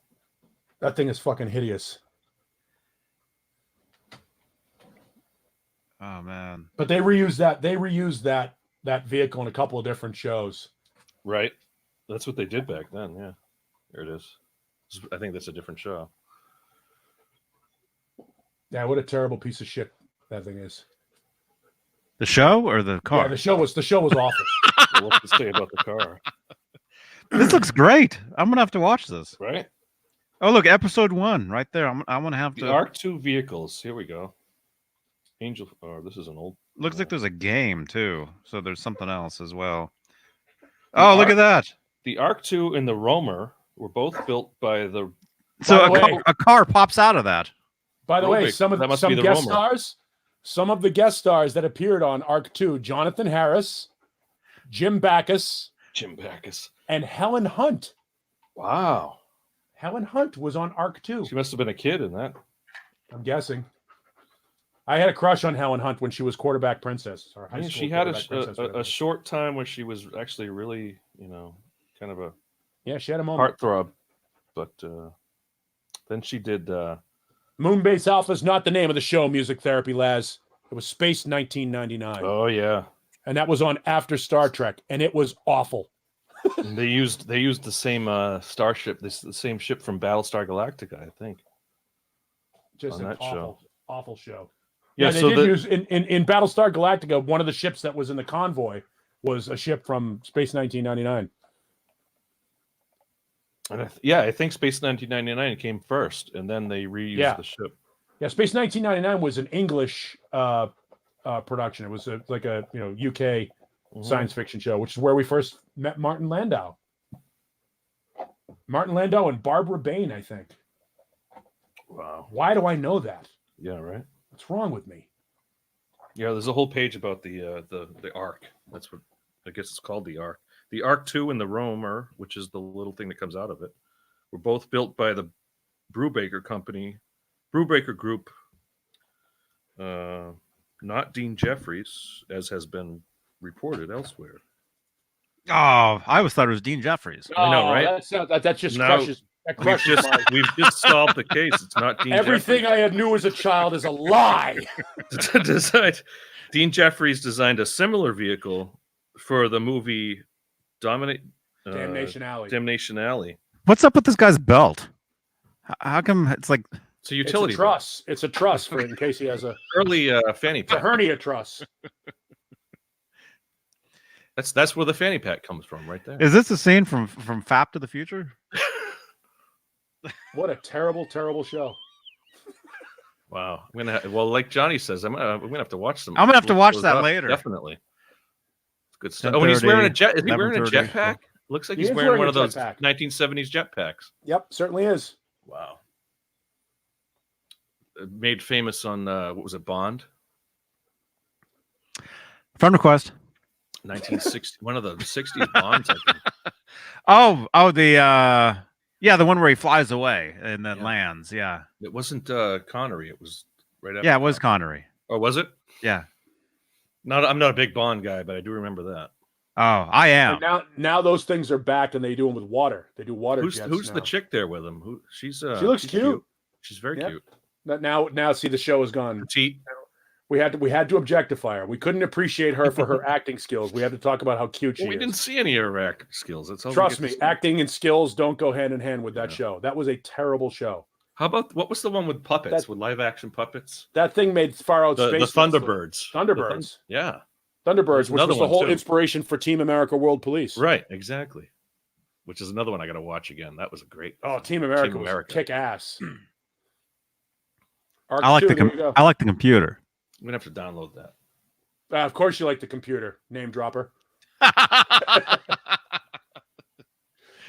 Yeah, I remember when he did that. I remember when he announced he was going to do that, and then Yeah. Arc 2. Terrible show. Oh, it That looks was on awesome. the same. That was on at the, like the same time that we were watching shit like Doctor Shrinker and Electro Woman and Dyna Girl, and what were some of the other? You were watching those. I don't remember. Any. Yeah, well, I'm older than you. Did you watch Reanimator? What's the one where the guy Shazam? Of course, yes, the original Shazam. Sure. The original Shazam, where the guy turns into a bigger guy and they look nothing alike. Yes. Well, that's like the Incredible Hulk. I watched that too. No, but the guy Billy or whatever, he turns into like the superhero, and he looks nothing like the way No. he should look. You know. No. Which one was the Indian? And he's with the Emo, what's the guy? Hep or something like that. With Apache the Chief. Eno Chuck. Yeah, Apache Chief. He was one That's of the who it was, terrible yeah. super He friends. turned giant too, right? Yeah. Oh, I gotta find that. It's so funny. So Electro Woman and Dyna Girl was great. That was my first view of chicks in tight spandex. It's like, hello. Was that she wasn't there was a spin-off from Shazam. That wasn't her, right? Electro Woman. No, you're thinking of No. ISIS. Ice, yeah. It was a spin-off. Wow. Mm-hmm. Yeah, Yeah, back like 15 years ago, for some reason they replayed all that stuff on TV. So I'd go to sleep watching those. Yeah, like Me TV. Once Me TV came out, They were that's terrible. the one that plays all those. I love Me TV. Yeah, That plays was all the that's old stuff. like Bonanza. Me TV, Nick at Night, all that stuff that plays all the Mhm. old stuff. That's my favorite stuff. I have a lot of that shit on like I just bought a TV from Costco. Like I bought a flat screen, a new flat screen, and it's got so many apps on it, and Oh, all yeah. of those old shitty shows are on demand on these apps Mm-hmm. because you didn't have to pay for any licensing. So I have like all of this stuff on this flat screen TV if I want to get it, like all these free apps. So I could watch all those terrible old like Saturday morning shows like Far Out Space Nuts featuring Chuck McCann and Ruth Buzzy. What's the and Jim Nabors? The ones that did those puppets, the little full life size puppets, the Sid and Mary Croft. Sid and Marty Croft. Oh yeah, yeah. Are you talking? You're talking about HR Puffin stuff. HR Puffin stuff. Sigmund and the Sea Monsters. Yeah. Hell yeah. Land of the Lost. I think you're talking about great. You're talking about nightmares, man. It is nightmares. You're absolutely right, Johnny. That's what I think of when I think of that stuff with the witch. Now look, that kid turns into that guy. How are they next to each other? Look at the eyebrows and the hair on that guy. They've never been seen together, but yet there they are. The hair helmet. Yeah. Wow. And then what was the old guy? Like the mentor. The mentor. Yeah. That's his. He didn't even have a name. That's his name. He was just a creepy old guy hanging out with a teenager. They call him Mentor. Oh, there's ISIS. Yeah. There's ISIS, yeah. They'd ride around in a bus. Wow. They'd ride around in a bus and then. Hey, I've heard the new Shazam movie is actually really good. Not that I haven't seen it, but I've heard it is actually a really good movie. You know, quality, but I used to have one of those funny Shazam dolls. And there you go. I had one of those. The nice. Shazam lightning bolt was a sticker, and it fell off the minute you opened the box. It was literally a fucking sticker, and a sticker on a piece of cloth. Looks that like didn't last long. They used the same head from the $6 million man. Pretty much. The one that you could look through the eye. Was that the $6 million man? You could look through the you could look through the eye. Yeah. Wow, nostalgia. Wow. I love that stuff. Yep. I used to watch the Banana Splits too. Banana Splits. Oh, Danger Island. Marty Croft? Said Mary. I keep saying Mary. Said Marty Croft. The I Banana think so, Splits. Yeah, it's the same kind of costume design. You ready for this? I can name the Banana Splits. Oh man. Fleagle, Bingo, Drooper, and Snork. You're welcome. Holy crap. Yep. And the reason why I remember that is because Dana Gould used to do a bit. The comedian Dana Gould did a bit. Boston. I think he's a Boston guy. Yeah, he's a Boston guy, Newton guy. And one of the bit was, did you ever notice how the more important the first guest on Larry King Live was, the more ridiculously unimportant the second guest was? And it was like, tonight on Larry King Live, Abraham Lincoln and the man who played Fleagle from the Banana Splits. Nice. I want to hear that. Oh, it was so good.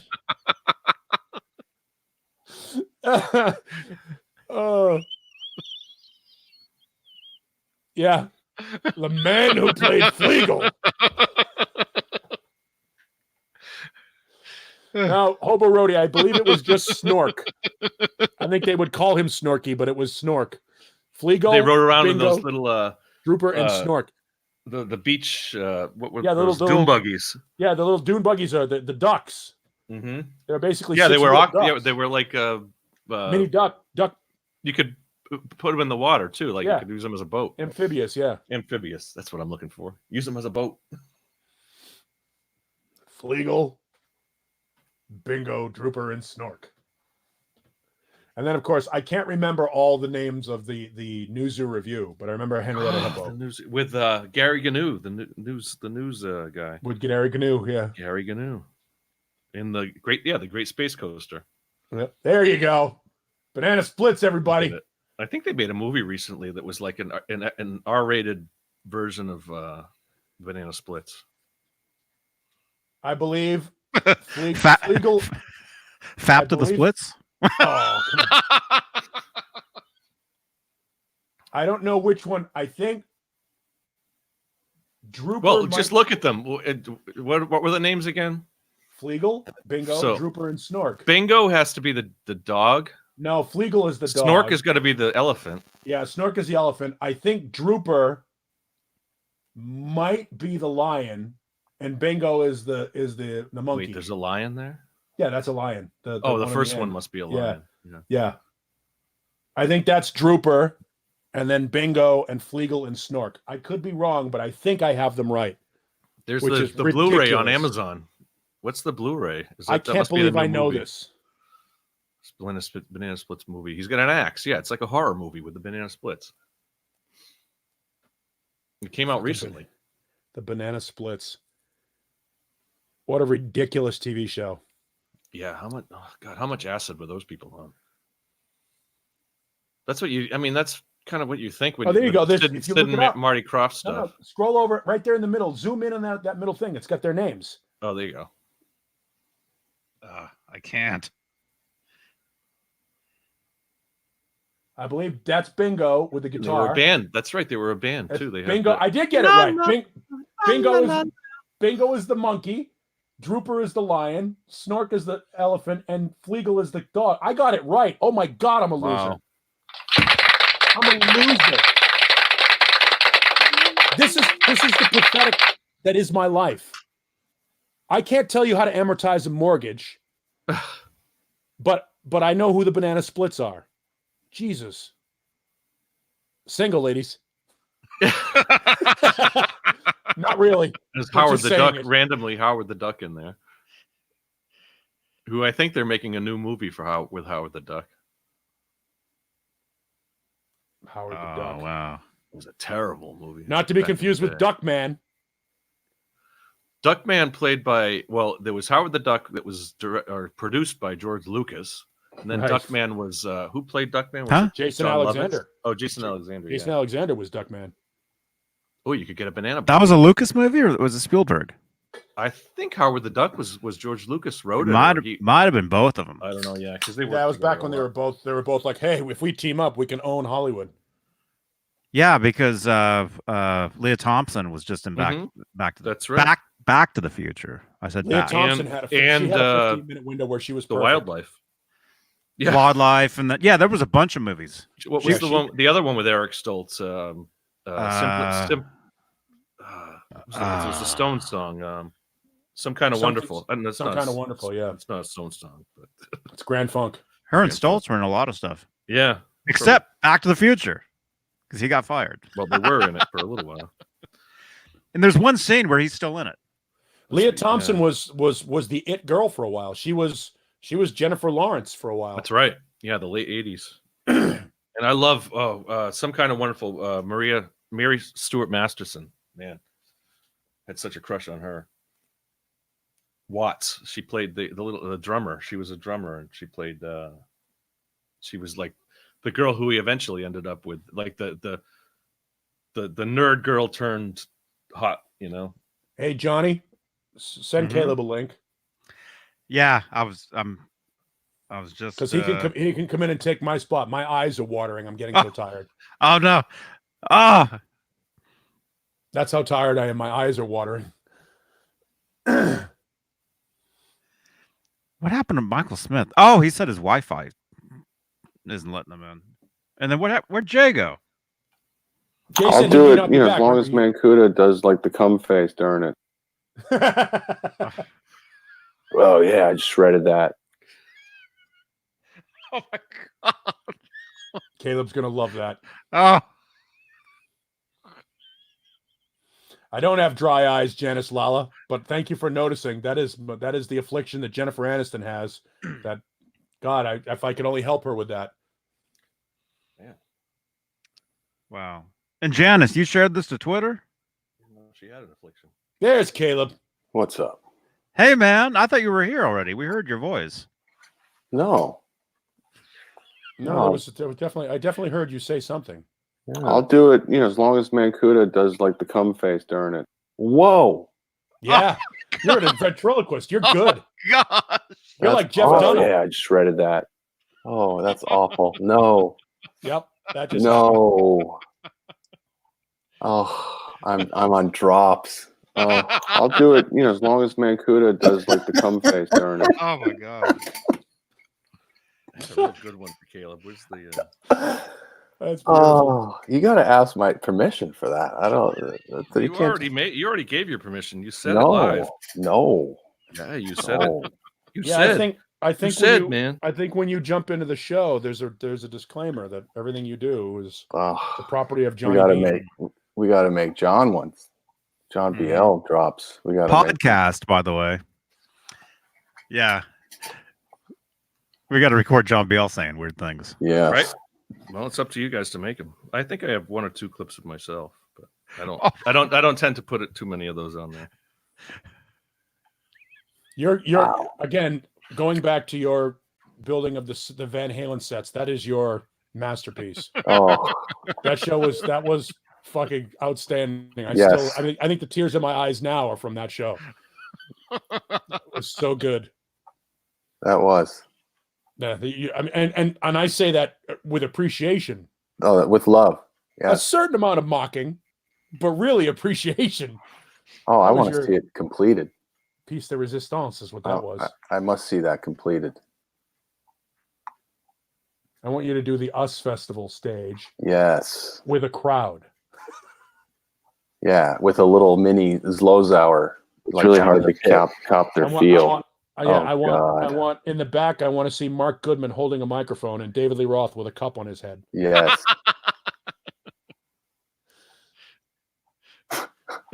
making inside jokes about both of them being Jewish. Oh, I forget what it Wow. was. Roth made some sort of a nose reference, and Goodman was like, "Yeah, Roth." right.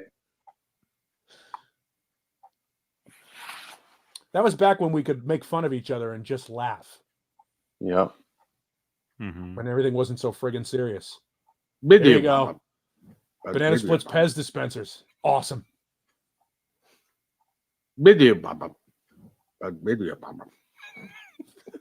What's that? Who is it? Who named that guest? That person? Nesdal. That's Nesdal. Is that him sleeping? Is that... No, Rico, this is not a Washington Bullets shirt. This is a Baltimore Bullets shirt from the ABA. Harra. The Baltimore Harra. Bullets. I'm holding my breast. There you go, John. There's a drop for you. I'm holding it back. Marillion. Oh god. This is going to be like the visual thing where Johnny figured out how to use the wipe effect and just. Yeah, that's actually the episode I got all these from. Of course it is. That's the one I was shit faced on and tapped out because I was getting confused. Yeah, I didn't go too crazy on that. What Look else? at do I this. have? Yeah, I got Look a at bunch the- from you, Paul. Look at this, Paul. What the fuck? Yeah, that's That's a little dark. That's not the banana splits I used to watch on Channel 56. That's just evil. What the hell? Channel 56, WLVI. Wow. What is Drooper doing there? That's not good. Yeah, I'm gonna have to Drooper, watch bad that. Drooper. The new. It's Banana a Splits movie. That Yeah, seems like a felony. There you go. What's the Rotten Tomatoes for Nerd Splits Banana. movie? That's your deal right there, Caleb. Banana What's that? splits outfits. Oh Oh god. my goodness. Yeah. The nerd. How Right. could you? For those Banana three people, nerd- for those Banana three people in the wheelchairs. Yeah.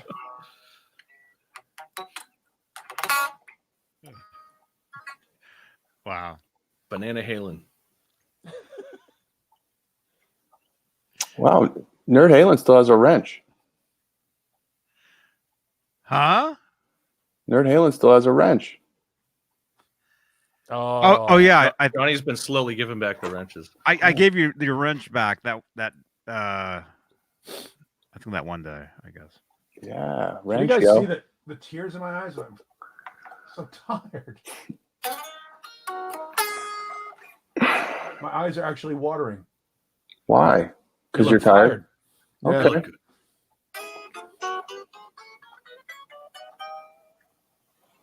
Mm-hmm.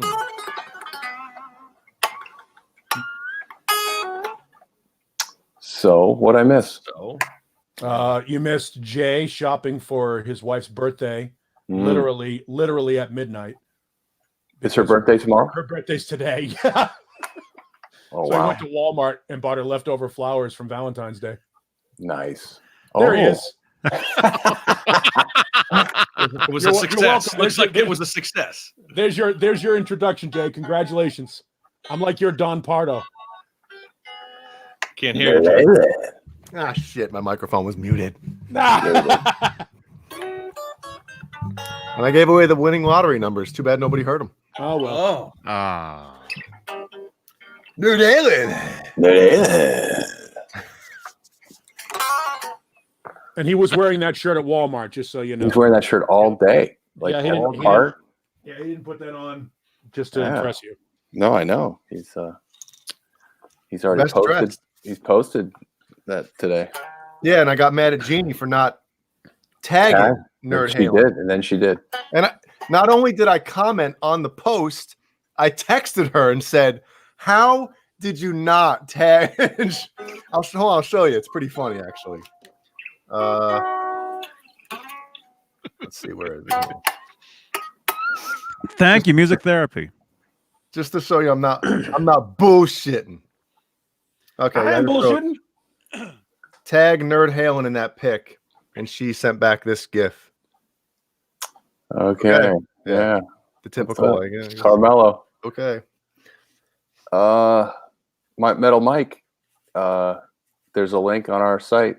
Just go to nerdhalen.com. They're available. And I'll tell you, the shirt has not or did not shrink. There's almost every single. I probably shouldn't say this on the air.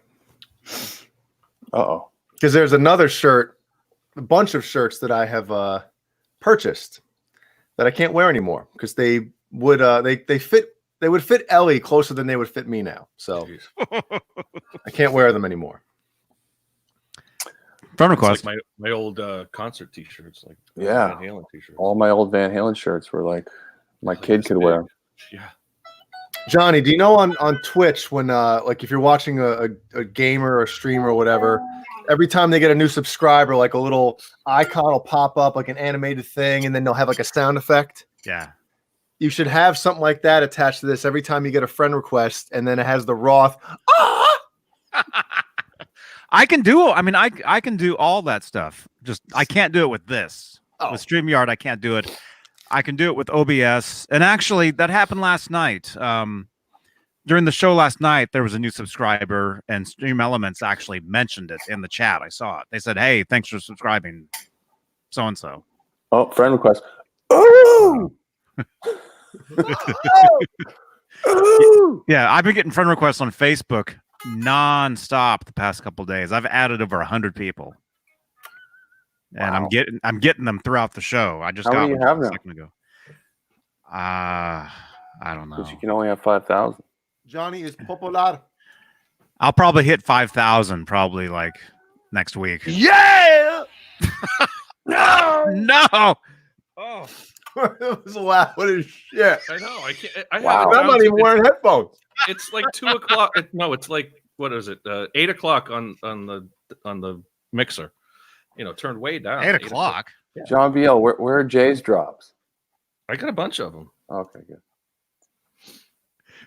What do I get for Jay? Did you hear mine, Jay? I got drops. Yeah, I had it on. I Really? thought you were on the show, and then you came in and Really? said almost the same thing. Ah, it was crazy. Friend request. It's in my hair. Is that really loud? Wait, play the Caleb one and then that one. Oh, Yeah. no. Oh, yeah, I just shredded that. The other It's one. in my hair. The Mancuda one. The Mancuda one? Oh, I'm going to cry. I'll do it, as long as Mancuda does like the cum face during it. Caleb, you must have been. I think you were either really tired or really messed up on that night. I'll do it, as long as Mancuda does like the cum face during it. Darn it. Harra. Wow. Marillion.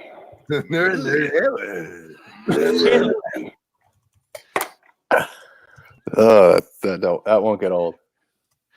No, it won't. The Nesdal ones are the best because he got pissed when he knew that you Yep. Oh, he got really mad. Yeah. So play them. yeah Let's play hear it them. twice. Those are the old ones though. Him and Rob are snuggling right now. Hold on. with their green guitars. Him and are they hanging out this week? Yeah, Hanging man. up. I'd Hanging be and banging. afraid to invite Rob over. I'd be afraid he'd assault my house with all his weapons. Come over the front porch. Get on the fucking floor. Oh my gosh. Friend request. See, I'm getting them non-stop. Oh, yeah, I get them too. Crazy. I get them too, and I think that one friend like mutual, no friend mutual. I'm like, Yeah. no thanks, no thanks. Yeah. Yeah, I've got a thing where there has to be at least like 10 mutual. Like so many. Yeah. Yeah. Or you got to know who the person is. Like, And then I check the wall for the stuff I don't want to see. well, the first thing you get, like you accept a friend request, and the next thing they know is like my band, do this. All of a sudden, you get fucking hammered with spam. Yeah. Unfriend. Yeah, I got some of those already, and I just I did a cleansing today, actually. Colon cleansing. Ah, that's very funny. Thanks, David. Timed right. Here it comes. Very cool. Yeah, save those Squeeze your drops. balls when you're watching us. Save those drops for after when Dave actually does quit for real, and then we can just have them as the drops. There you go. Yeah. Quit for real? The ghost of Dave Nesdall. Good night, music therapy. Good night, therapy. I thought that was a drop. Wake up the Nesdall. Hello. By the way, have you guys noticed that Johnny has a Dom DeLuise type whistle laugh? The flat tire. Yep. I like it. I like Johnny's. I love it. No, I love it too. It reminds me of Dom DeLuise. John DeLuise. Awesome. Awesome. Yeah. Am I blurry? Oh, I'm fogging up again already. Look at that.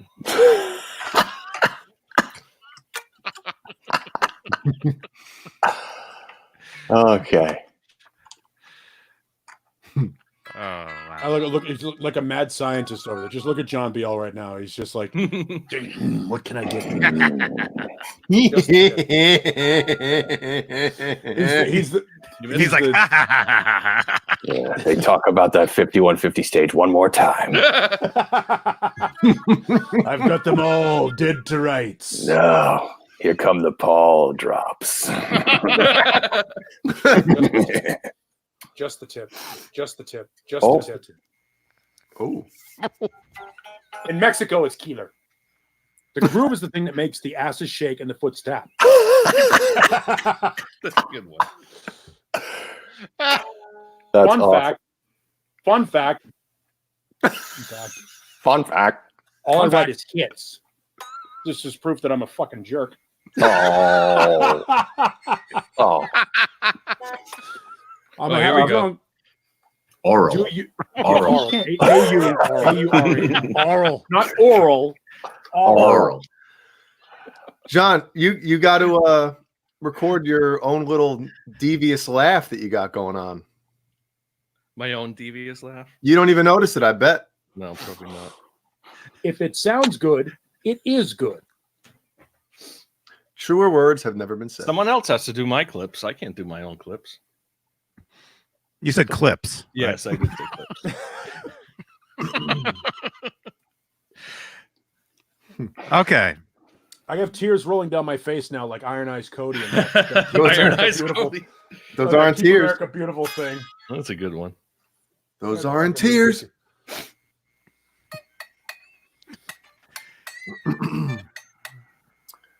So, Jay, only days left, huh? Oh, dude, it's like Thanks, Renus. it's getting crunch time. Damn. Yeah, it's going to be sooner than later. And actually, today now, well, not on the West Coast, but on the East Coast, it is Jeannie's birthday. Happy birthday. Really? Yeah. You can't have a baby on your birthday. Happy birthday. Feel it Jamie. and use your technique. Feel it and use your technique. That's right, That's right, Jeannie. So that's what you're going to be saying to her, like, while she's in labor.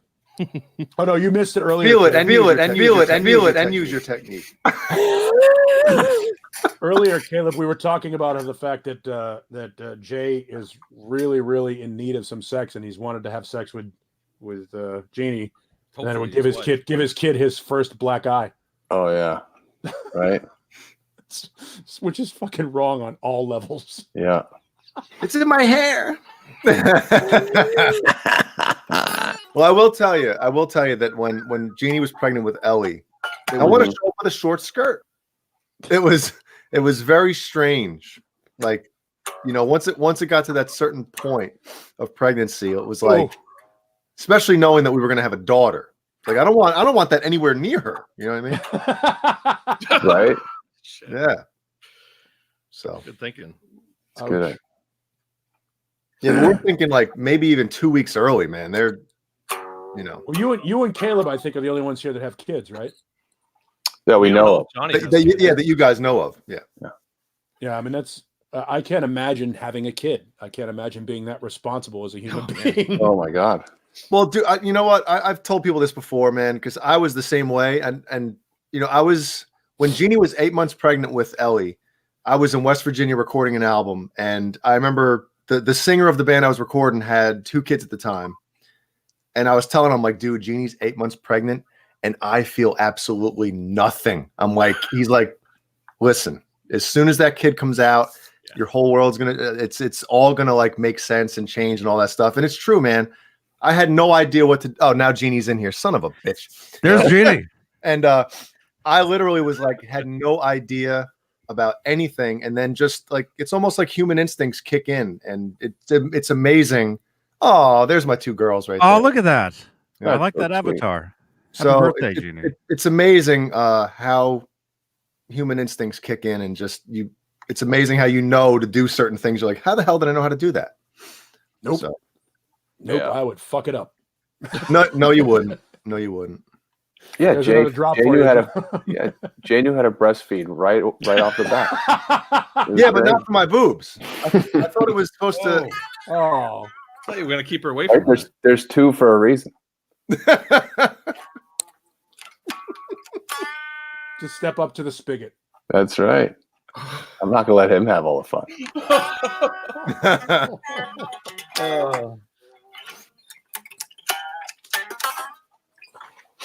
Kenny Dave says most of us musicians are too flaky to be a dad. Well, it is a different thing. Like before having a kid, you know, like obviously being married is one thing, but like it was always the music was by far after, you know, I have to say this, but after Jeannie, you know, like the music was the most important thing. And then all of a sudden when you have a kid, it's like that shit is like, you know. Yeah, you got to be some real kind of fuck up to fuck it up. Yeah, yeah, it's true. You know, because everything in your body is going, I have to protect this thing. Mm-hmm. And yeah, unless you're a complete fuck up, like and we've seen. I mean, there are plenty of them out there. There are. Well, no, shouldn't have kids. You know. I think we talked about this before when we were talking about my ex-wife and shit. I had such a fucking horrible childhood with a bipolar alcoholic mother and a fucking physically abusive dad who my mom was wife 5 of 6, like he was collecting them like the fucking Borg. Oof. And it was like I had such a horrible childhood. I would not want to inadvertently put that on another kid. You know what I mean? Like you don't know what damage you have that ends up in their fucking DNA or whatever it is that you're doing in your life. So I was like, my ex-wife and I had that conversation. We're like, kids, no, I'm on board. Well, there are those moments, and I think I could speak for every parent in here and Caleb as well, where you're like, you know, because that 0 to 3 age is like a very important age or time in a child's life. And there's moments where you're like, am I doing the right, you know, am I doing this right or telling them the right things and harm them forever by saying it's like shit, man, you know. Yeah, my parents hated each other, and kids see and absorb everything. I remember vividly as a little kid my parents fucking screaming at each other and yelling at each other, and my old man going upside my mom's head, and you just kind of go, you see that stuff and it scars you forever. And I'm certainly not looking for fucking sympathy or anything like that. What's done is done. But like you see all that stuff and you go, man, that's the wrong thing to do. And then kids see that, and at that age, it's like that's normal Right. to them, you know. Yeah, it screws up their reality. God, just hearing that. Ouch. No, it's Caleb. It was. I mean, don't get me wrong. They got the right things right. Like the weird part about it is, as fucked up as they were, I know right from wrong. I've never, cheated on a girl. I've never beaten a girl. Like I've never done any of the things my parents did. My mom was a sick woman. Like it was chemical and all that shit. She didn't help with the sauce, but that was to kill the pain of having her ass beat by my old man. I'd love to know the percentages, because either you repeat it or you absolutely don't fucking do it. Like, right. Yeah. I don't but I want to answer. know. But I want to know what those percentages are. But you can't. But here's the thing: you can't gamble on that. Yeah. Like it's not like I'm not. I like once you have a kid, you're in. You're in, and it's obviously a lifelong commitment. So if you don't know that you can handle it or that you're going to be able to handle it, you shouldn't do it. So I'm a great uncle, and I'm a great dog father and all that stuff, and I'm great to my nephews. But I don't know that and now, thankfully, after 26 years, the wife and I split up. You don't want to do that to a kid either. So welcome to Straturday Night Live. Renus Pinkel wants to know what's Gage string. No, I'm just kidding. Yeah, it got heavy. All this started with Jay trying to give his kid a black eye. Yeah, and a knot in his head. I will say this before we wrap this part up. I will say this. I am lucky enough. I've been with Jeannie since 1998, and I will say that I'm very lucky to have a kid and a second one coming with somebody that I really, really love and love to be around. And I think that's a big thing. So you didn't get her a birthday present, did you? It's the speech. She's in here. She's in here. The whole world now knows. Yeah, and that thing we were talking about before, boys. Shh. Oh no, I got her number. Don't worry about it. We're good. What is What the hell's that noise? I don't know. Whoa, that's not me. John DL comes back in the cat. John DL. He sat on the 5150 stage. He just turned his microphone back on, and it was about to. What was that? I don't know. Might have been. I've got all these cables going here. So Bag of chips. It was like a phone. You have like a phone sitting right there, right next to your something microphone. grounded out. Nextel. That's what it sounded like. Yeah, like the Nextel kind of feedback that you get. Did you come anywhere near a recording studio if you had a Nextel? I remember walking into like a control room. Dude, who has the Nextel? Oh yeah, live sound too. Like you'd hear like that little. Oh, I'm gonna get a text. Yeah, you could hear it. You could hear the interference before you even heard the alert. Yep. Hey, does anybody want to know my fortune? Oh, please. Yeah. Let's find out. Now, are you supposed to eat the cookie first and then read it, or just no? Crack it open. Okay. Nobody eats those cookies. Nobody eats those cookies. I eat these shits. We had a guy. We had a guy that worked for us that did a phone bit on a radio station. He called the Chinese food restaurant and he said he wanted to complain to the manager. He said the cookie that you gave me was That's great. He goes, inappropriate. but 2 days later, there was a piece of paper in my poop. Oh.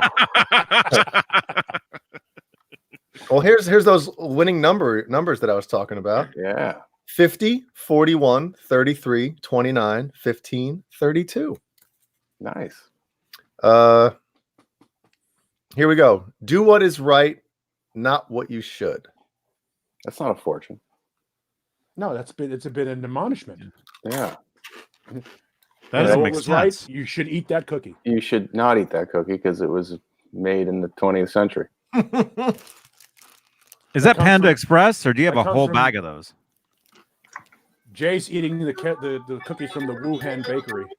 Are there Panda Express in South Carolina? I don't know. I think there is, but Are there Asians in South Carolina? China Dragon is the one we go to.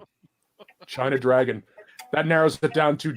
I bet there's a China Dragon in every city. Yeah, we have Sky Dragon here. Of course you do. I have Dragon Express. China Dragon sounds like, like China's dragon. Well, they just put American words together to make it. That's Slow usually China. What, yeah. Anything dragon, and we're good. Yeah, Dick Dragon. Oh, there's the ad for tonight. Secondfortune.com. And then there's my. Yeah, there, buddy. I got There it is. Good Yeah, stuff. I was just gonna find some really bad ones. what, bad fortunes? Yeah. Oh God. I posted one this week that was you should bolster your immune system. I think nowadays they kind of have fun with it, and they Take a another lot of Chinese fortune. restaurants will make funny ones. Tired of Chinese food? Next time, buy pizza. That Who's wasn't wrong chicken. That's what I mean. I mean, some of those are real. You can get it. I think there's only a couple of companies that make the Oh fortune my cookie gosh. Right? There's one should be like, so you like dogs, huh? nowadays. I hope I don't get that one. Oh my goodness. My eyes are burning. I'm going to let the dogs out and call it a night. Well, good night, Paul. Good night, seeing you guys. Have a good one, Paul. Hi, Paul. Have fun. Good night, Happy Paul. Happy birthday, Jeannie. I've never met you, and Jay's going to make sure that never happens. Paul, you will live on in sound bites. Oh, great. You're going to play all the sound bites when I'm not here? That sucks. Well, that's the whole purpose, you know. I feel like When Nesdal. you're absent. There's All right. no. All right, guys, have fun. Talk to you Good later. night, Paul. Good night. Anything left in that bottle?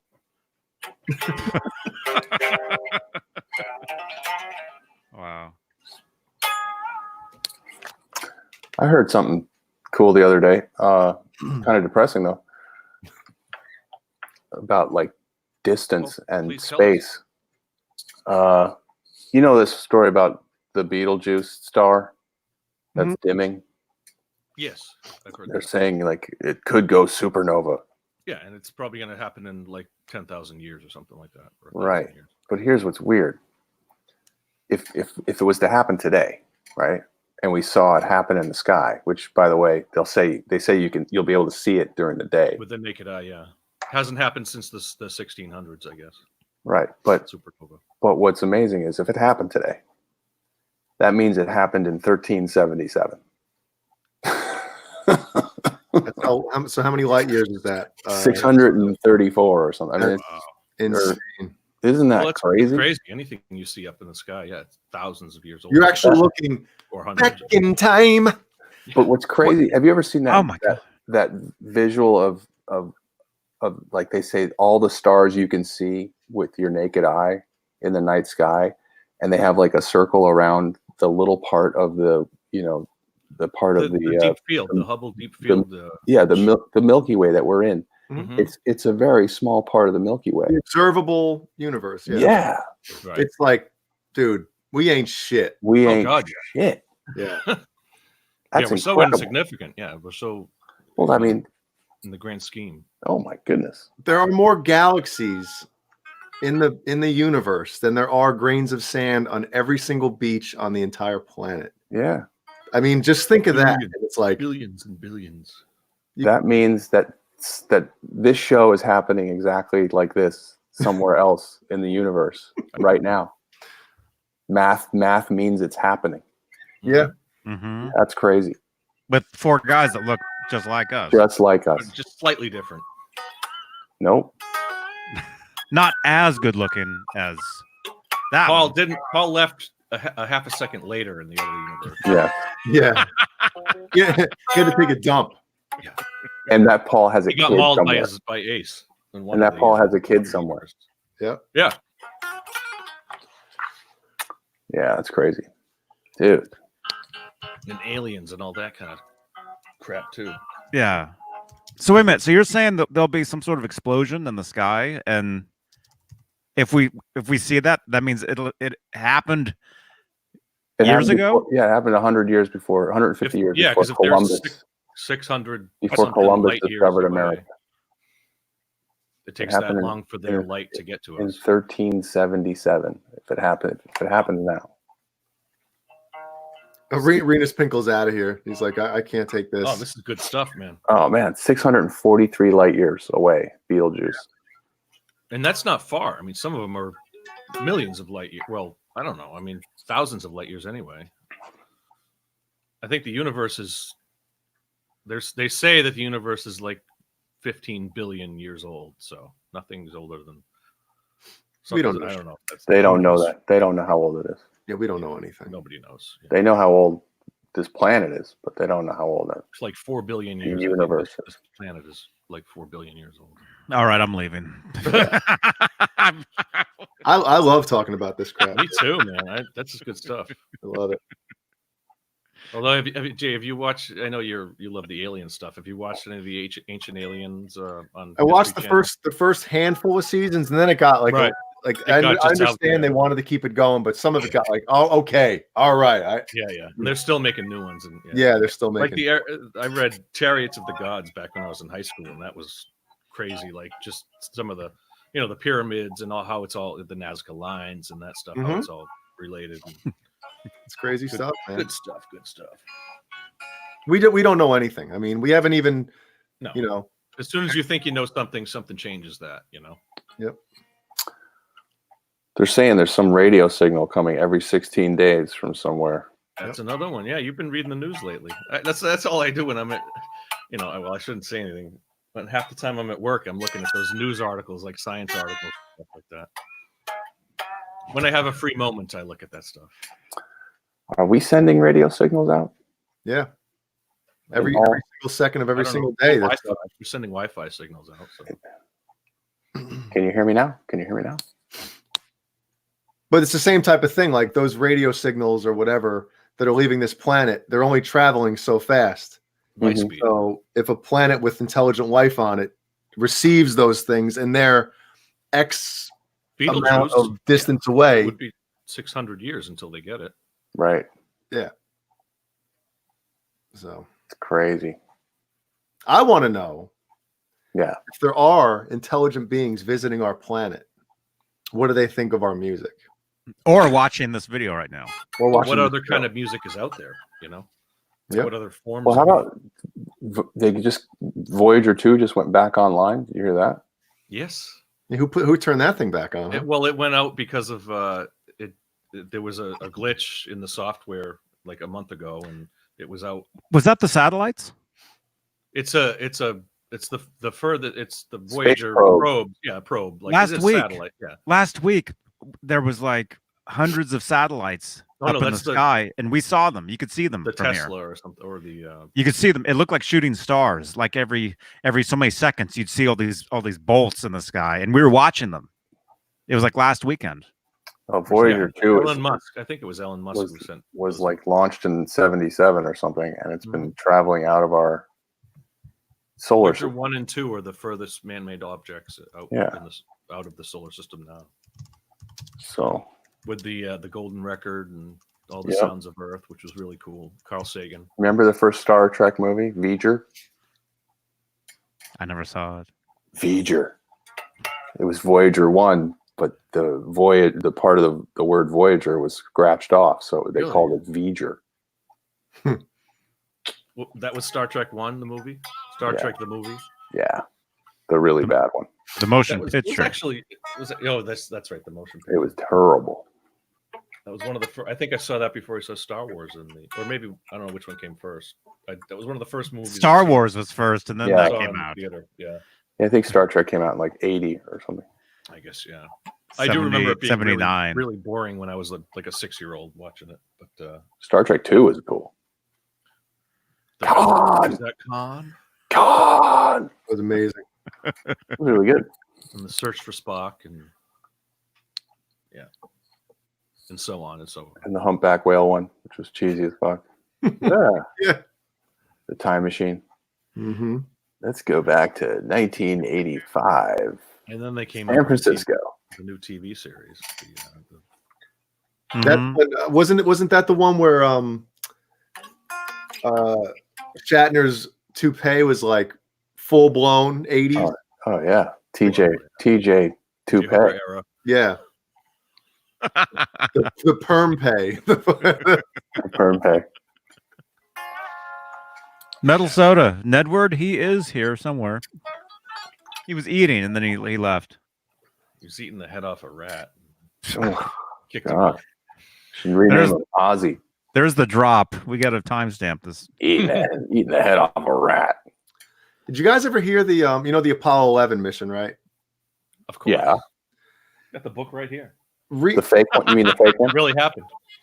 Yeah, well, read up about there. I don't know if some people or somebody from NASA kind of like came out. There's a story. There's a conspiracy theory about Yeah. that's how that exactly mission what it was is. rescued. And supposedly somebody from NASA came out and said the mathematical equation that required that shot or that spaceship or whatever to get home, right? correct itself and get home was not virtually. It was impossible for somebody to figure that out.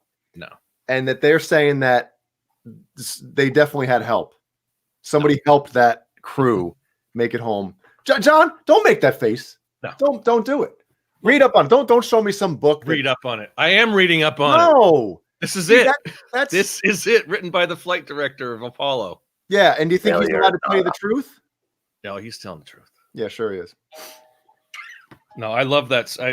I've read up on all the Apollo stuff, and it's But it's I'm interesting. not saying it's true. There's- All I'm no, saying is and it's I know, yeah. interesting shit. And it is and interesting even- stuff. to Yeah, even there's- fathom that was like could have. I can't happened. imagine how they did it. I mean, I've read up on all the computers and all the research that went into it all, and they definitely did it. I mean, Wait, is it people- 11 or 13? Because Kenny Dave's saying 13. 13's the one that they had. 13, yeah, that was the one. They couldn't go. Tom they, Hanks one. They had to That's- abort. Yeah, the Tom Hanks one. That was 13. Yeah. Yeah, 11 then was the that's- first on the moon, and 13 was the one that failed. They had the 13 is the actor. one I'm talking about. Well, that was another. It's amazing and that's exactly what this book is all about. And he was the guy behind the scenes and all of it obviously on Earth. But And what do you think if what I'm saying is even 1/10 true? Do you think he would come out and say, "Oh yeah, somebody up there"? the thing that you got to look at when people are talking about the conspiracies and everything, look at the thousands and tens of thousands of people that worked on those projects and the money that went into them. I mean, aside from the money that went into them, the people that worked on them and the stories that they've told over the years, and they're all out there. The NASA, the retired NASA people, and I mean, it happened because they put so much money and so much effort behind it, and so much science and all the science. I mean, I hate to get so nerdy, but like the stuff that we learned from World War II and the technology and all of that, the stuff we learned from the Germans and the V2 rockets and stuff.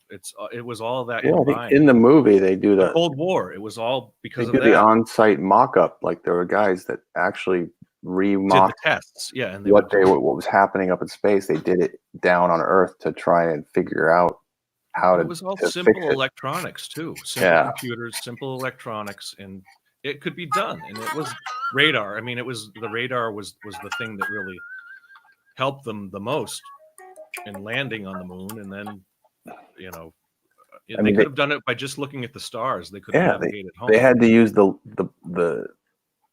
engine from the lunar lander to give them propulsion. 13. Yeah, to give them propulsion home. Like, and they never thought They that solved that the was, problems. I mean, yeah, it was the most genius people in the world that were all working on the problem together at that time, and that's how it was done. Yep. Sean Zimmerman says, "Didn't they have any communication?" It's been so long since I read this kind of like story that I'm telling you. I don't remember, man. You said, didn't they? Oh, they were in contact the whole time. I mean, they were in contact with the crew, except when they were behind the moon, which was maybe an hour for the 5 minutes of reentry where they. And then that's right, and I think it was Apollo 13 that was the longest time, longest radio blackout when they were landing, and it was like over a minute past any longer time. So they expected them to come out at this point, and it took like a minute and a half later, which was unprecedented. Like no other mission took that long to get the radio back. It's a good point, Sean Zimmerman, but also I think the actual mathematician that helped with all the NASA stuff back then was just an old black lady. Werner von Braun was the German. Right, but there was an older black lady. I forgot her name, but there was a movie a few years about her, and she was like the head mathematician that would figure out all the measurements and stuff. Right. There was a lot of behind the scenes people. Well, I mean, I'm thinking of the MIT. Somebody look that up. Well, there's the woman who's standing next to the whole stack of printed out software that they use. She's like, 5 feet tall, and it's as tall as her. Yes, printed out. her. She wasn't black. You sure? Yeah, I'm positive. Who cares if she was or not? I want to say her name was like Carol something. I know. I don't want to get racial, but I'm just saying. Well, it doesn't matter either way. If anybody out there doesn't believe that our astronauts have seen aliens, read the transcript. Read the NASA transcript. Read the transcript. Official transcripts of some of those missions, and it's there, man. They saw stuff. Come on, Jones. Oh my gosh. Margaret Hamilton, I think was her name. Margaret Hamilton. I think that was the same name as the woman who played the Wicked Witch of the West. She's black. She's definitely. She's a good-looking girl. That was the famous photo of her. She programmed made all the software for them to go to the moon. So Caleb, yeah, do you want to give any update on some Nerd Halen stuff, or what are you guys doing? What's up, Steve Anderson? So Caleb, yeah, do it like Steve.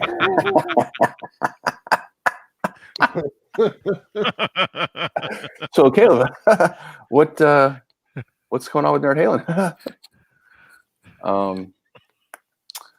No, there's nothing really to update. We got just added another show out in Tarzana, California. There'll be March 6th, late on a Friday night. So if you're in the area, come check it out. Check it out.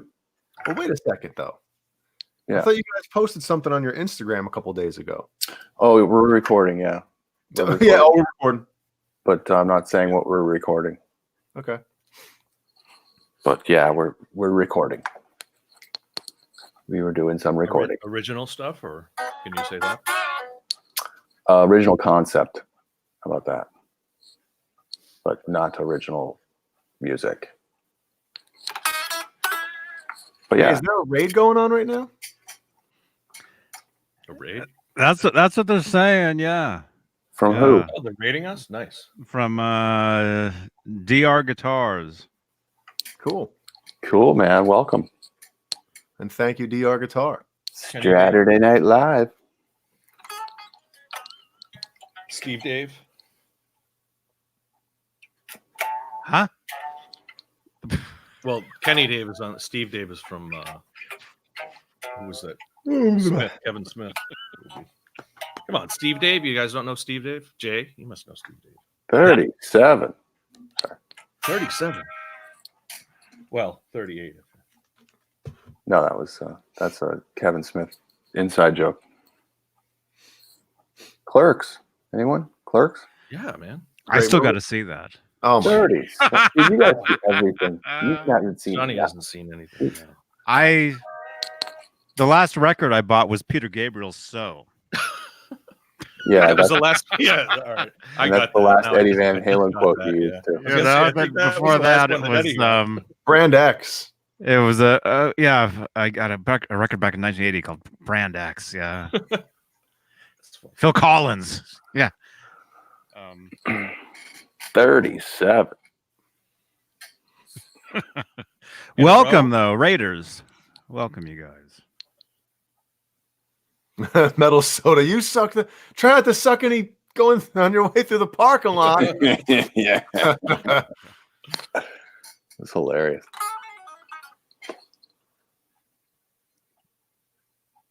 Podcast. I wonder what the last actual vinyl that I purchased.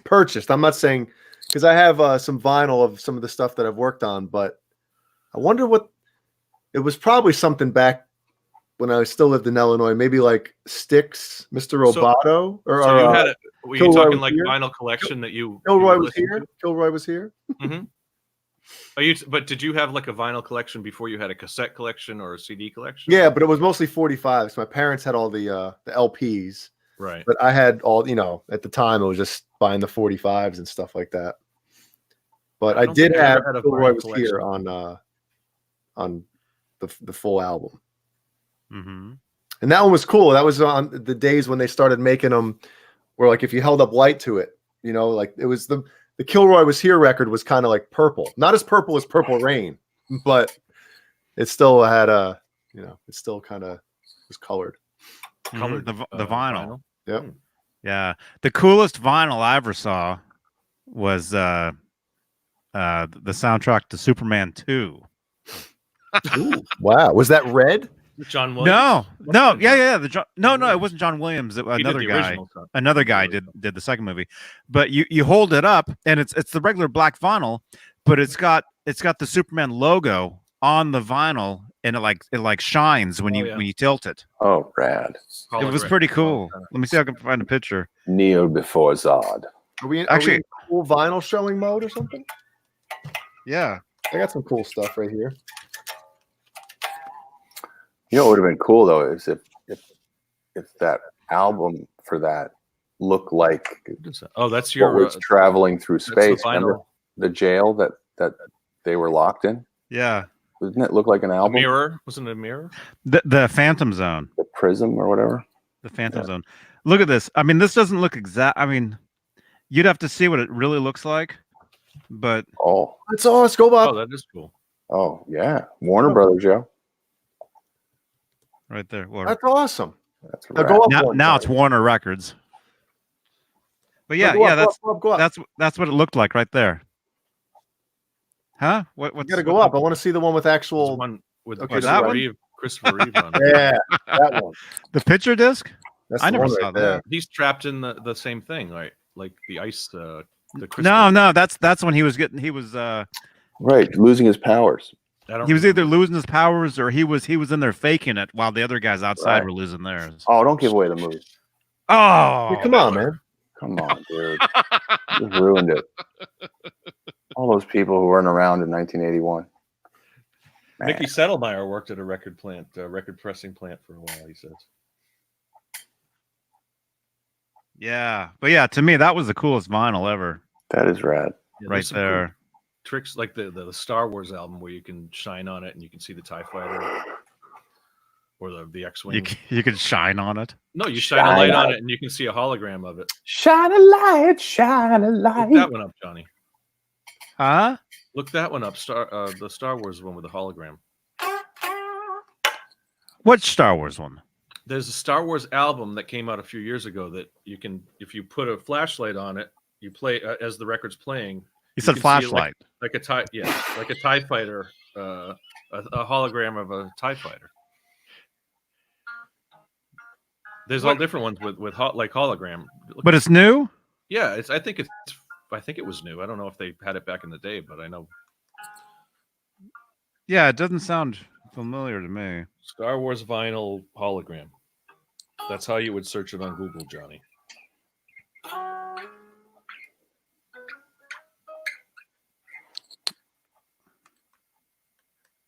Oh yeah. So, I see what you're talking about. So this one right here, I'll show you the LP in a second. Yeah, it's got the little TIE yeah. fighters on Yeah. Oh, wow, that's awesome. Yeah, I just saw that. Anybody have that? No.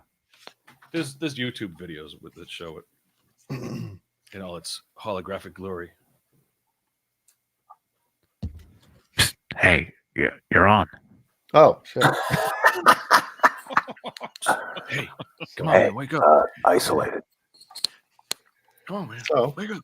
check it out. First, You're presenting. first edition, limited to 100 copies. Dude, I know the Neon green producer on vinyl. that. I think I know the producer from that. No, I didn't produce this one, but if you look on here, oh crap, the light. I have too much Bring it back. porn lighting in here. Oh.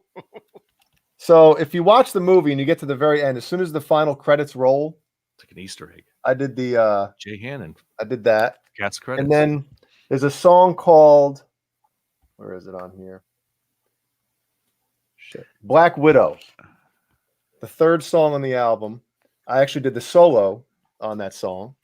Sweet. And then the cool thing about it, there's the Oh my god. side thing.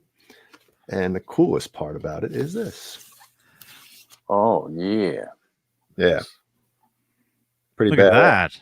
Yep. Whoa. Radioactive Yep. slime. Nowadays, if you're releasing something on vinyl, you gotta go all out. Yeah, you do. So there's that one. And I think that movie is on Amazon Prime.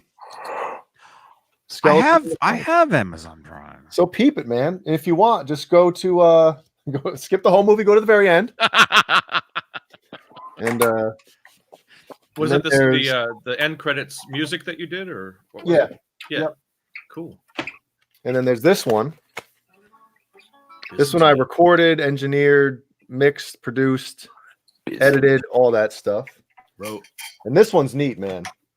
This one is super cool. So you'll see right here, and I've showed this before, but I'm going to show it again. Screw it. Yeah. Engineered, mixed, and mastered. J Hand 7/8 recording studio, Little River. Blah blah blah. So let me pull this out. Oh, Excuse me. look this out. Metal Blade Records. It's Twoo. It's Twoo. Now hold on, I'm trying to. Is this the one? I thought there was one that was etched. Hold on, because Hi, Ned. That's rad. Like butterscotch. yeah, Yeah, So it's not solid color. It's got some. well, hold on. Let me bust the other one out because I thought one of them was supposed to be etched. Hold on. Look at this artwork, man. All pencil drawn. Whoa. Yeah, I remember that. That's cool. yeah, it's awesome. Didn't we have them on here? Yeah, we had. Yep.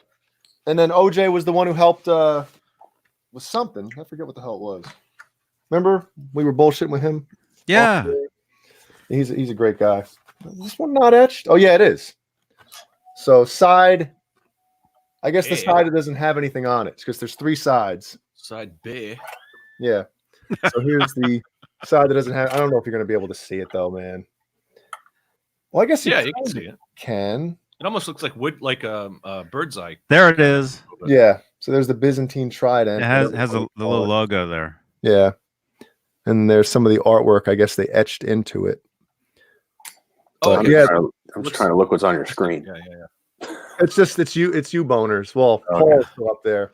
Imagine if I had some like Right? Some brazzers going on the side. yeah. Top to the future. Do me.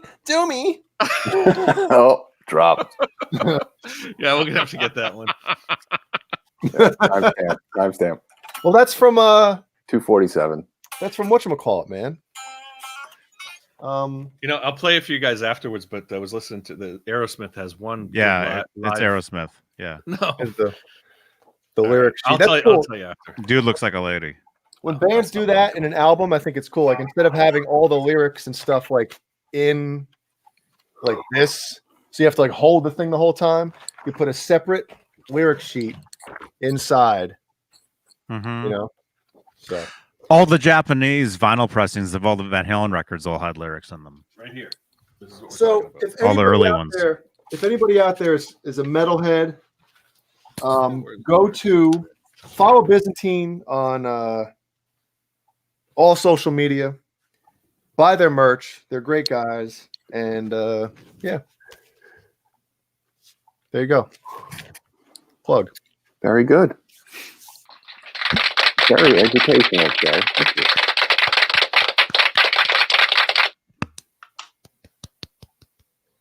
Yes, Robert Downey and Back to School. There you go, Crowbar. Oingo Boingo. When Oingo And, Boingo was Rodney playing. Dangerfield. He, remember he's Hey, up, no, my Longfellow. And, Derek, get off. What did he say to him? No. man. Sam Kinison too. Oh, that's just the classic scene. Yep. Yeah, the history teacher. I think. That's it. Okay, Mr. Helper. Crowbar said, I'm having a flashback. Jay showed this 8 months ago. Yes, I knew I showed this stuff, but it's been a while. Some Yeah, people deja haven't vu. seen it, though, you know? I know, and somebody brought up that time I went off on John B.O. Mm. He said What? something he shouldn't have said, and I swore at him. Remember that? Oh, Yeah, That we night. remember I'm like, that. dude. I'm like, F. I'm like, Yeah, I went crazy. Yeah. Johnny said F. Yeah. Oh, There was one night where I'm like, dude, F. Yeah. whoa, F, F. Shut the f- up, man. Yeah. I'm like, shut up. Shut the F up. I forget what you said. Something about No, Johnny, shut up. play the drop. You'll have to watch. You'll have to go back and watch. I timestamped it. I have no idea what video that was. I It have was no great. clue. It scarred me for life. Well, hey, if you knew about that, what video was that? Oh. It was like a year ago. Oh, so wait a minute. So okay, that's the Star Wars The Force Awakens vinyl. It has those two things. And when you play the record, it goes fast enough, it looks like they're chasing each other. Yeah, The ships. It's got a whole hologram effect. Oh, wow. That's rad. Man, so much cool nerdy shit. Yeah. That's right. Yeah, what are we doing here? We're gonna be watching YouTube. I gotta see this. Actually, there's a video of somebody taking the record out. Is that what it was? Force Awakens. It was a vinyl from that soundtrack. Yeah. Oh yeah. You don't have to play it. You can just he has the record and he's just like tilting it, and the ships are like, it's kind of cool. It's cool the way the way they made it. You know, with the reflection there. I'll put this in the Discord. It's pretty cool. Wait, since when do you do the Discord noise before you say Discord? It's always after. We'll put it in the Discord. That was the wrong one. No, it's oh, it's Yeah, the it was. Sorry, That was the wrong one. That's the kill. All right, good. I'm glad we could clear that up. Hey, Johnny, put that link in the Discord.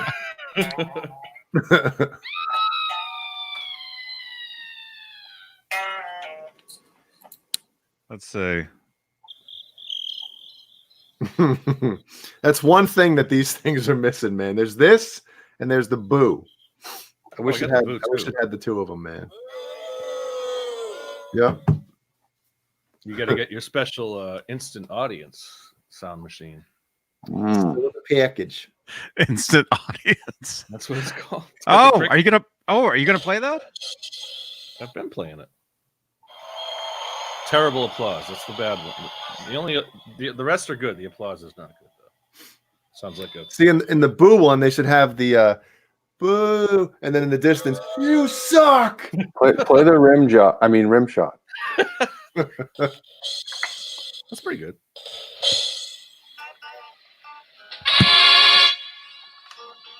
Ouch. Some rimverb with that, or reverb, I should say. Rimverb. Oh, Is that taken?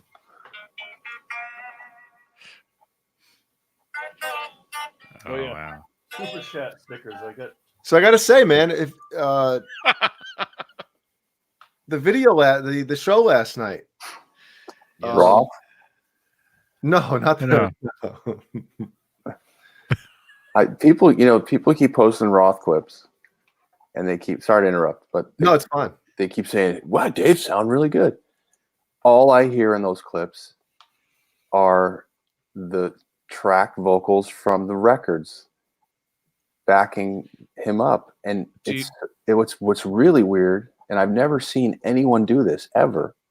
Dave is in those chorus vocals too, but the Dave from the records. But that's what would they use the actual tracks from the records, or wouldn't they re-record them, or use something different? No, he's using the master backing vocals, and the four guys on stage that they're feigning singing vocals.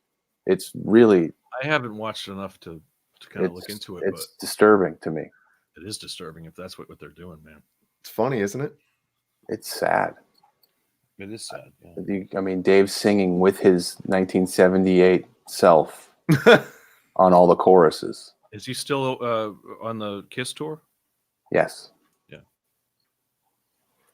Yeah. So there was an article that just came out too, also about the Kiss's manager, how he chose Dave. You know, he instantly was like, Dave's the perfect fit, for that tour. Which May or Right. may not. Dave will do it for nothing, and we don't have to pay his band. He's a anything. big name too. Yeah. Yeah. Oh, Dave's using backing tracks too. Cool. Yeah. Yeah. We could. We already have that plug-in for our. Right. We can have the same guy do it. Yep. Yeah, because Same trigger.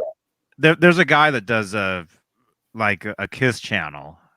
I was watching some of his videos, and he was pointing out how Paul Stanley was lip syncing on a certain song, and he played the different clips from different YouTube videos, and he's like, the vocals are identical in every one of these videos. Yeah. No, Sean Zimmerman, Dave's singing the verses live, but when he gets to the chorus, it's the choruses from the record. So you're hearing Eddie and Michael and Dave's vocal during the choruses. Wow.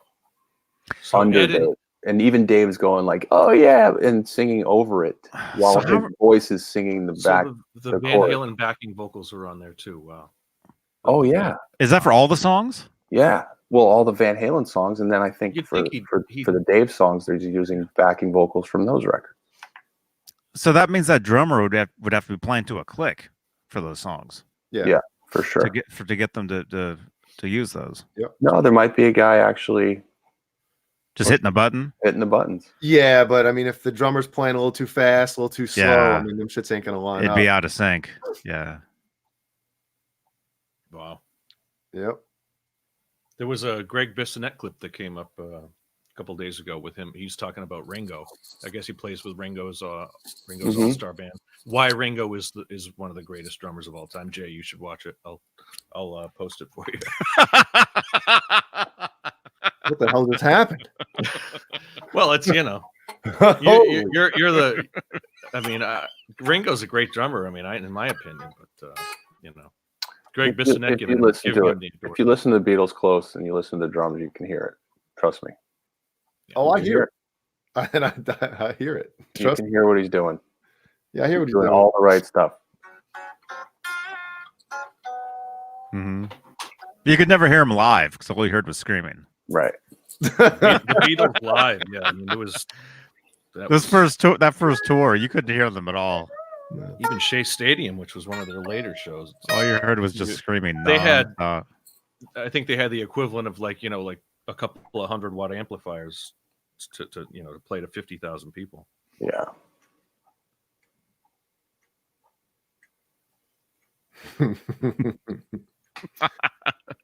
Yeah, I was scrolling through. I scrolled past that video that you're talking about, John. I didn't see it, but yeah, I don't know where I'm looking for it now. But. Man, JR, I do not hate the Beatles by any stretch of the imagination. I understand what they've done for music and rock and roll rock and roll and music in general. Technology. Well, yeah, it's a everything. It's yeah. I don't they're one of those bands that has changed like so many different things in so many different levels. Dude, if it wasn't for the Beatles, dude, rock and roll would still be 12-bar blues. And that's a fact. And a lot of us probably wouldn't even be here. Well, that's what the Stones brought. Yeah, that's a good point. The population wouldn't have exploded. No, but long hair. They were the first guys to have long hair. The mop top. I'm just saying personally, I am not a fan of the Beatles music for the most part. Like when they're on, I don't like, oh my God, I can't listen to this. I don't do that. I can stand them. Yeah, I know what you mean. It's just I mean, the whole Ringo thing just, oh God. Well, you got to think of the time too. I get that too. I'm just saying. I'm not. We've had this conversation. I can't believe his hair. I know what you're talking about, man. Yeah, right. And Paul too. Is Paul still got hair? No, he's gray. Paul did all that, and he could sing like that too. But that's the second Paul. That's not the. Oh yeah. Well, we all know. And I love hearing the contrast in.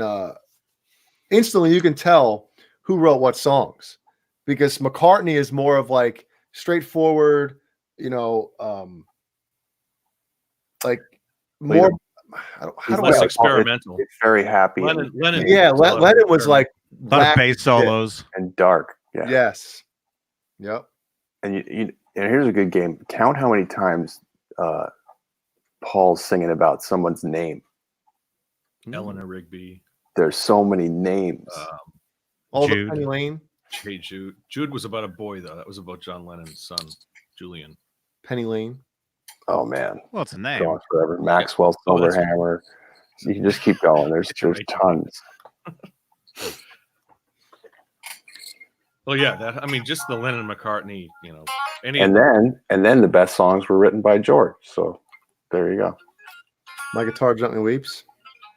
Wasn't it Something's a great, yeah. who convinced the Beatles to put that song on a record? Which one?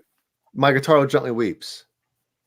That was on the White Album, so it was probably George Martin. And Clapton is playing on it. Oh, too. that's right. Too. It might have been Clapton then, yeah. because I heard a story that's saying like they didn't want to put that song on the album, and then And Clapton played on that too, I believe. Mhm. maybe it was Clapton who convinced McCartney and Lennon, look, you got to put this on the album. This is a phenomenal song.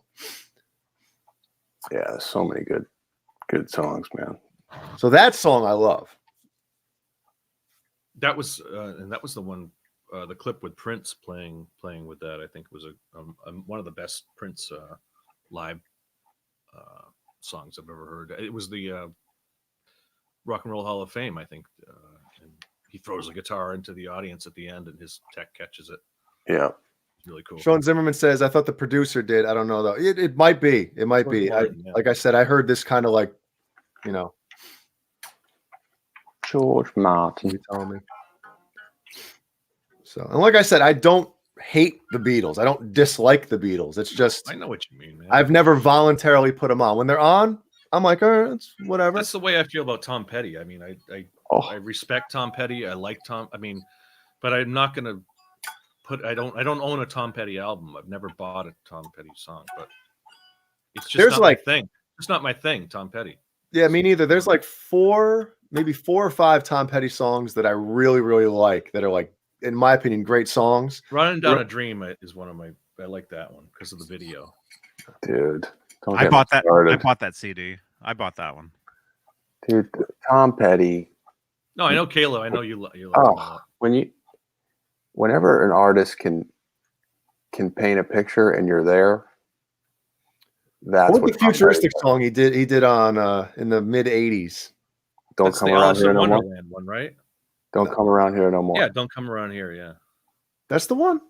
think so. Alice in Wonderland. The video was. You got lucky. You mean the video? Yes. Yeah. Dude, that song Got is Lucky. awesome. Yep. The video was the shit, dude. Remember that thing? Yeah. Oh, it was such a great video. Like post-apocalyptic. Yep. One of They the find the best. arcades in that tent or whatever the hell they go into. Mhm. Oh, yeah. That's One of a the best great song. documentaries out there. The whole Tom Petty Running Down a Dream. There's too video. many good Petty songs, you guys. And there's so many deep songs that are No, and awesome. I get it. I mean, I get the appeal to him. I mean, he's a great songwriter. It's just Oh yeah. I like the Traveling Wilburys kind of stuff. That was that Petty? He was in them, right? Was he in the Yeah, Traveling but Wilburys? I never got into that. Dude, Here Comes My Girl. You know, when he says like, That's man, good she stuff. puts her arms around me. That's the way he says it. Come on. So you're into more of like the lyrical kind of stuff, right? Oh yeah. With that. Oh yeah. No, he's telling a story, and you're right there. So he's one of your favorite songwriters. I should Yes. say. Oh yeah. I don't know if I have a favorite songwriter. Oh yeah. But I mean, I lyrical- love the songs are crafted. I love Mike Campbell's playing. I love it all. I think it's, there's a reason. There's a reason they sold so many records. But yeah, I get it. You know, he's a great live performer too. So, you know, You got to see him a few times live? I saw him a few times over the years. Yeah, and I saw his second to last concert ever. Oh yeah, So- wow. So would you 10 days before his death. would you think the is it the Wilburys or Wilburys? Wilburys. Bury, yeah, the Would you Wilburys. say that they're probably the best all-star band? Interesting? One of the best. You know for the my past answer. 30 years. Yes. I Because say yes. usually- Yes. Christopher, no, that wasn't Christopher Cross. Wasn't in that one. That was the highwayman. The highwayman. Christopher Cross was in the highwayman. Christopher Cross. Well, I'm close. You know, who else was in the highwayman? Not Roy Orbison. Shit. What are you smoking over there? No, you got the Highwaymen. Come on. Two of the greatest, all-star bands, the Highwaymen and Traveling Wilburys, were in the country crossover as well. So, I mean, that's The country cartoon crossover. around the same time. They were the two in the late 80s, early 90s. They I got to produce both your huge. show. Because I'm not I'm a telling you, Wilburys, check out the Highwaymen if you haven't checked them out. because I'm not a Wilburys fan at And all. You're a Chris Christopherson. So I'm just trying to think, like, because we kind of did this not too long ago. But I mean, out of all the all-star, whatever the hell they call them, man, it's very rare that one comes out with an album. You're like, oh hell yeah! Usually it's like, what this, Well, I mean, because it happens in metal a lot too. They'll be like the all-star, like this guy from this like band. Velvet Revolver and Audio Slave. Those. Hey, you ones. know what a good little all-star thing was. I mean, obviously, yeah, Audio Slave was a good all-star band. But I say so. I loved Audio Slave. yeah, dude, there's some great songs.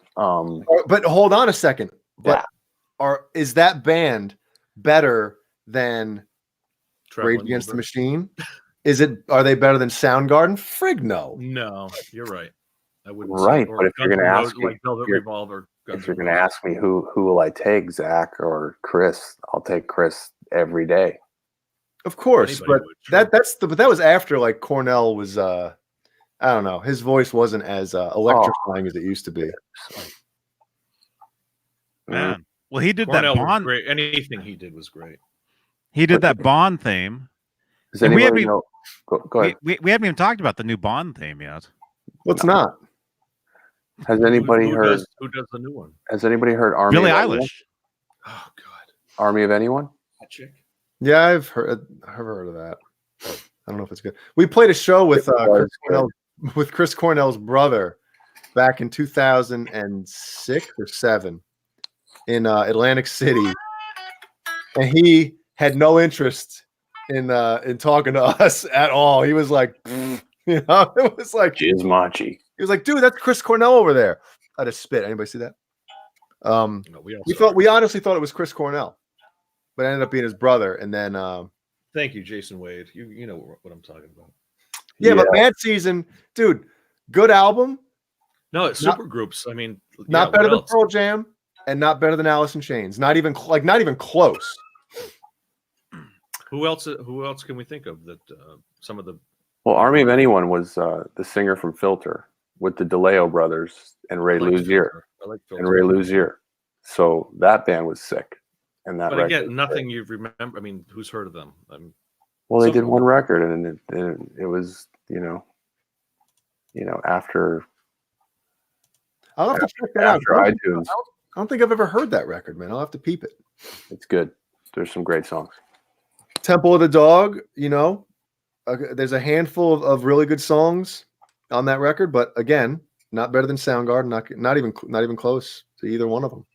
But there are some great songs on that Temple of the Dog record. Technically, Never Audio Deceit, Slave Mad Season is one of basically Van Hagar Audio Slave. because see it. it's the same band with a different singer. Yeah, so would that be considered a supergroup? Oh. I don't know. No, You but know? it was just Duff and no, Audio Slave was. I'm thinking of It's Rage with a different singer.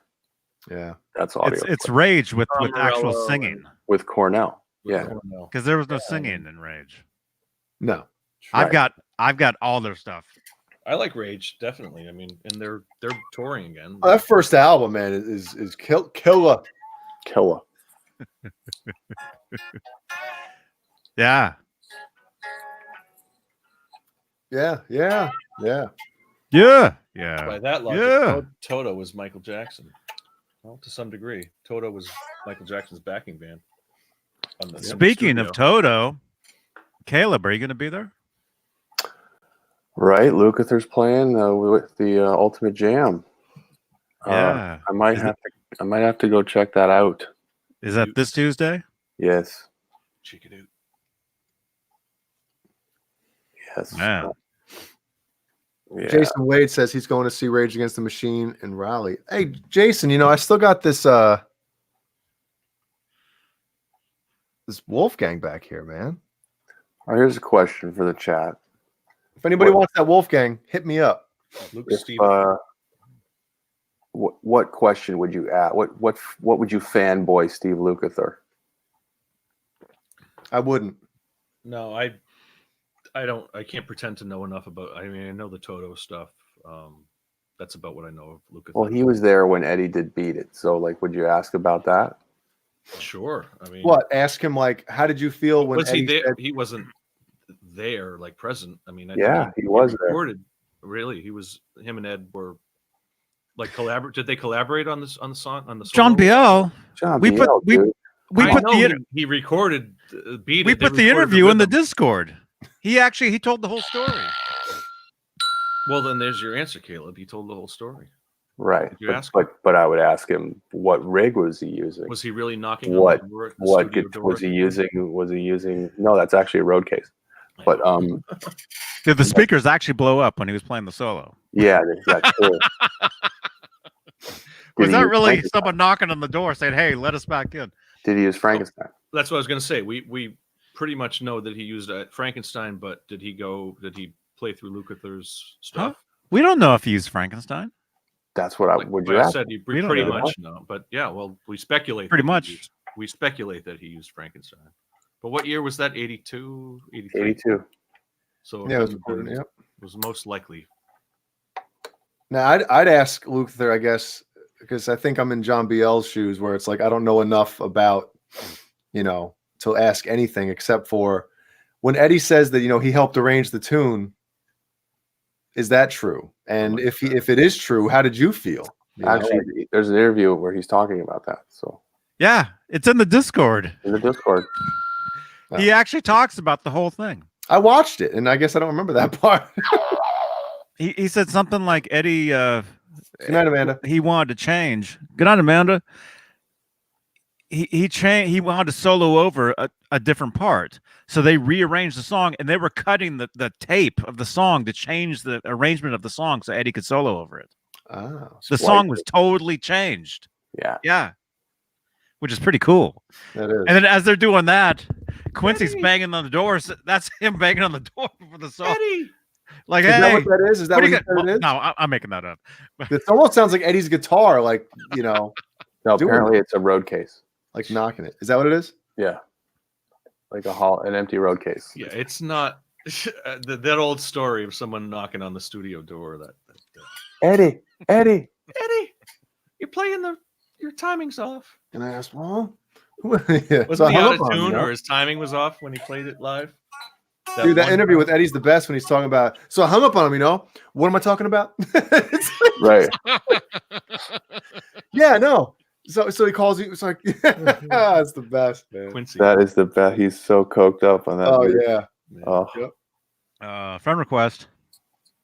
Where's the? We need a friend request sound effect, dude. Non-stop, man. Which one would it be?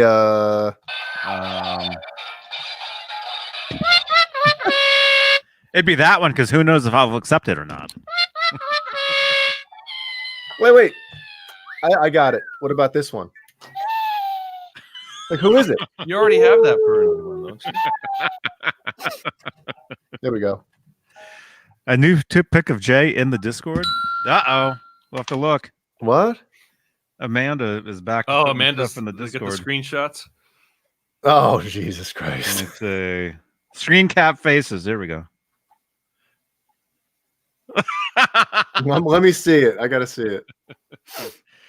Let's see. Can I share this? There it is. What is? Oh, the fortune cookie. Yeah. Oh. With the nerd Halen. Oh, it looks nice. Like, if I had no idea what that was, I'd be like, what is That's what it's looking like. Yeah. It almost looks like you're opening up it's like cheese. It's like you're pulling apart like a Oh, like pizza. the baby bell cheese? What do you call those things? No, like a little pizza. What do you call those little Oh, the string. Oh, like pizza roll. String cheese. a pizza? or- You're pulling apart like a pizza roll. a Totino's pizza roll. Mine tastes like a taco. Remember that TV commercial?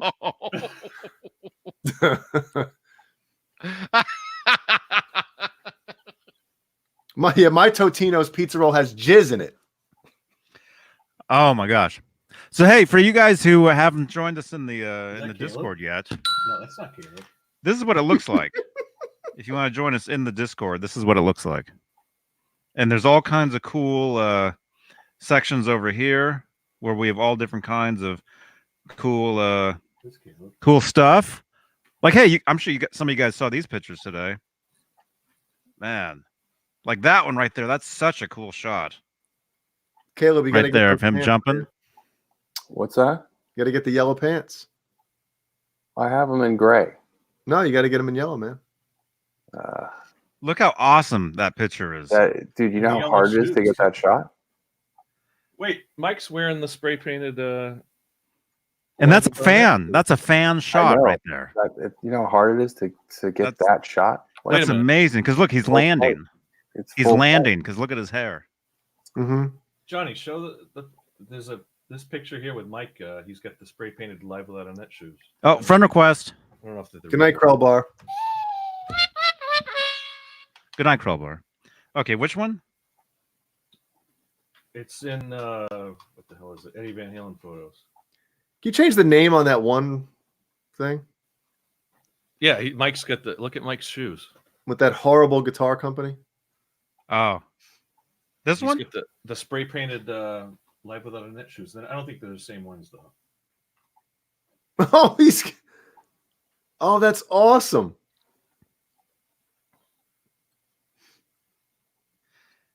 Yeah. See, that's telling me they might have did that bit like another night. Sure. You know. Yeah, because they're different shoes. I think. Well, look, Those he's got the shoe. He's got it on the. They were on women's the, on shoes. the Oh no, they were on the shirt too. There were definitely women's shoes in the Live Were Without a they? Net video. Yeah. There she is. There she is, the barefoot woman. Thank you. Cinderella story. You walk home with those. You Yeah. You've been to a Van Halen concert. Anyway, yeah, and then people chime in too. Like right there, Dutchie says, "Is that the photo I was talking about?" Right there. So people chime in and they Yeah, we were talking about that one at some point. yeah. That was So, yeah. from the Time Life. Was that or I'll Rolling throw Stone? jump mag? on that keyboard right down there. Yeah, right there. Probably Oh, look at jump on that's so cool. Valerie. The one that blew up. That's Right so now, cool. right there, he's thinking, you know how many more songs I would have written if she's not sitting next to me? So where is that his house or that's That's the old house. the old house? So that's the first house they bought on that property. Ah, And in the backyard across the driveway was the racquetball court, and that's where they what I'm built. saying. This that's is where- why we have Caleb on the show. That's where they built 5150.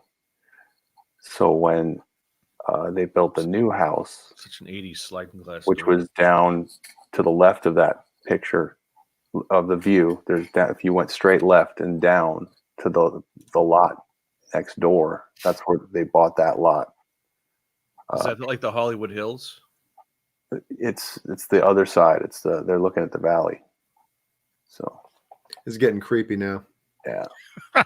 That's a nice view. But what happened was when they built the house on the next lot to the left, that they demoed this house.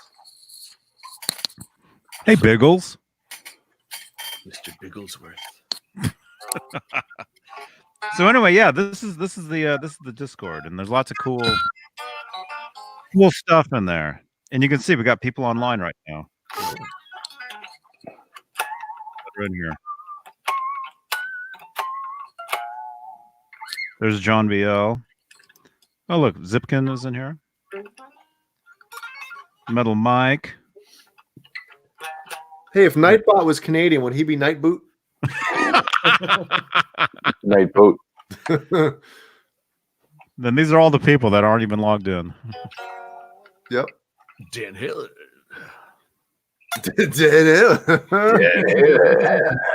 Oh, God. I'm telling you, if we play South Carolina or when we play South Carolina. Jay's gonna introduce you. Jay's gonna have to introduce us. Hi, Jay.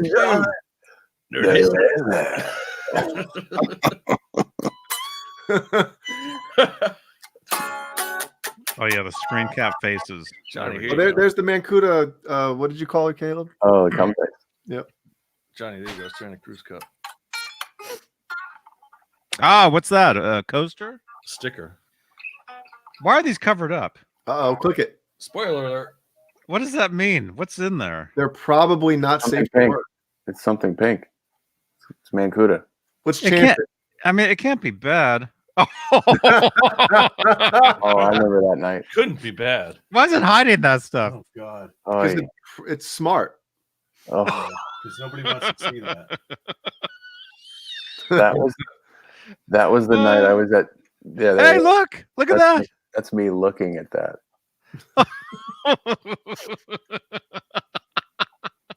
Look at Amanda put that up. Look at that. That's me looking at that, right? Oh my God. Oh, the humanity. Oh, Oh wow. I need my haircut. different look. And it. Oh, Rob Johnson. Hey. Tessie switch. Yep. Oh, Oh, Look at the size of that. Howie. God bless Howie. wow.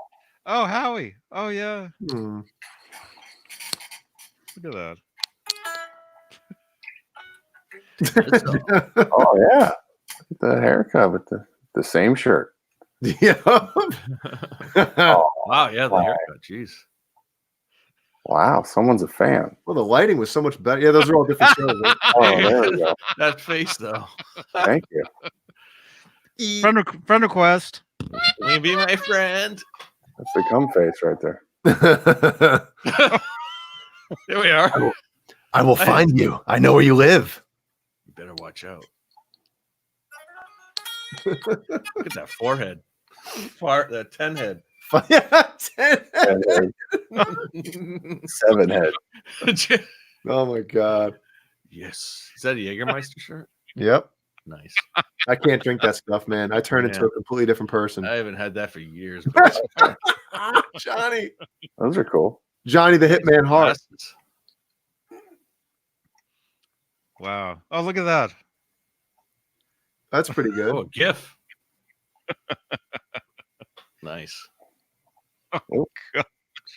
I just had this up my ass. Screw you. Best part of the night.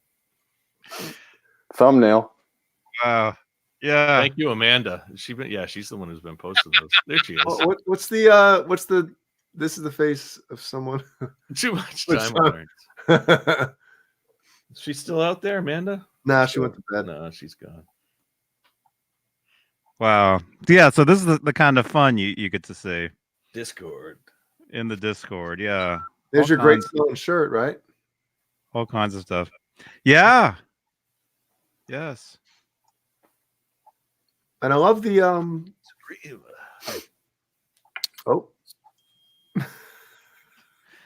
Man, these things just keep going. oh there he is. Happy guy. Good time. Wow. Yeah, it just keeps going. Keeps going. It's crazy. Rob Johnson. Dang. Anyway. There we go. Wow. Can't stop laughing. Caption this. Quick, caption that in the chat. Quick. Busy stuff in the Discord. Yeah. Ding. Ebony and Ivory.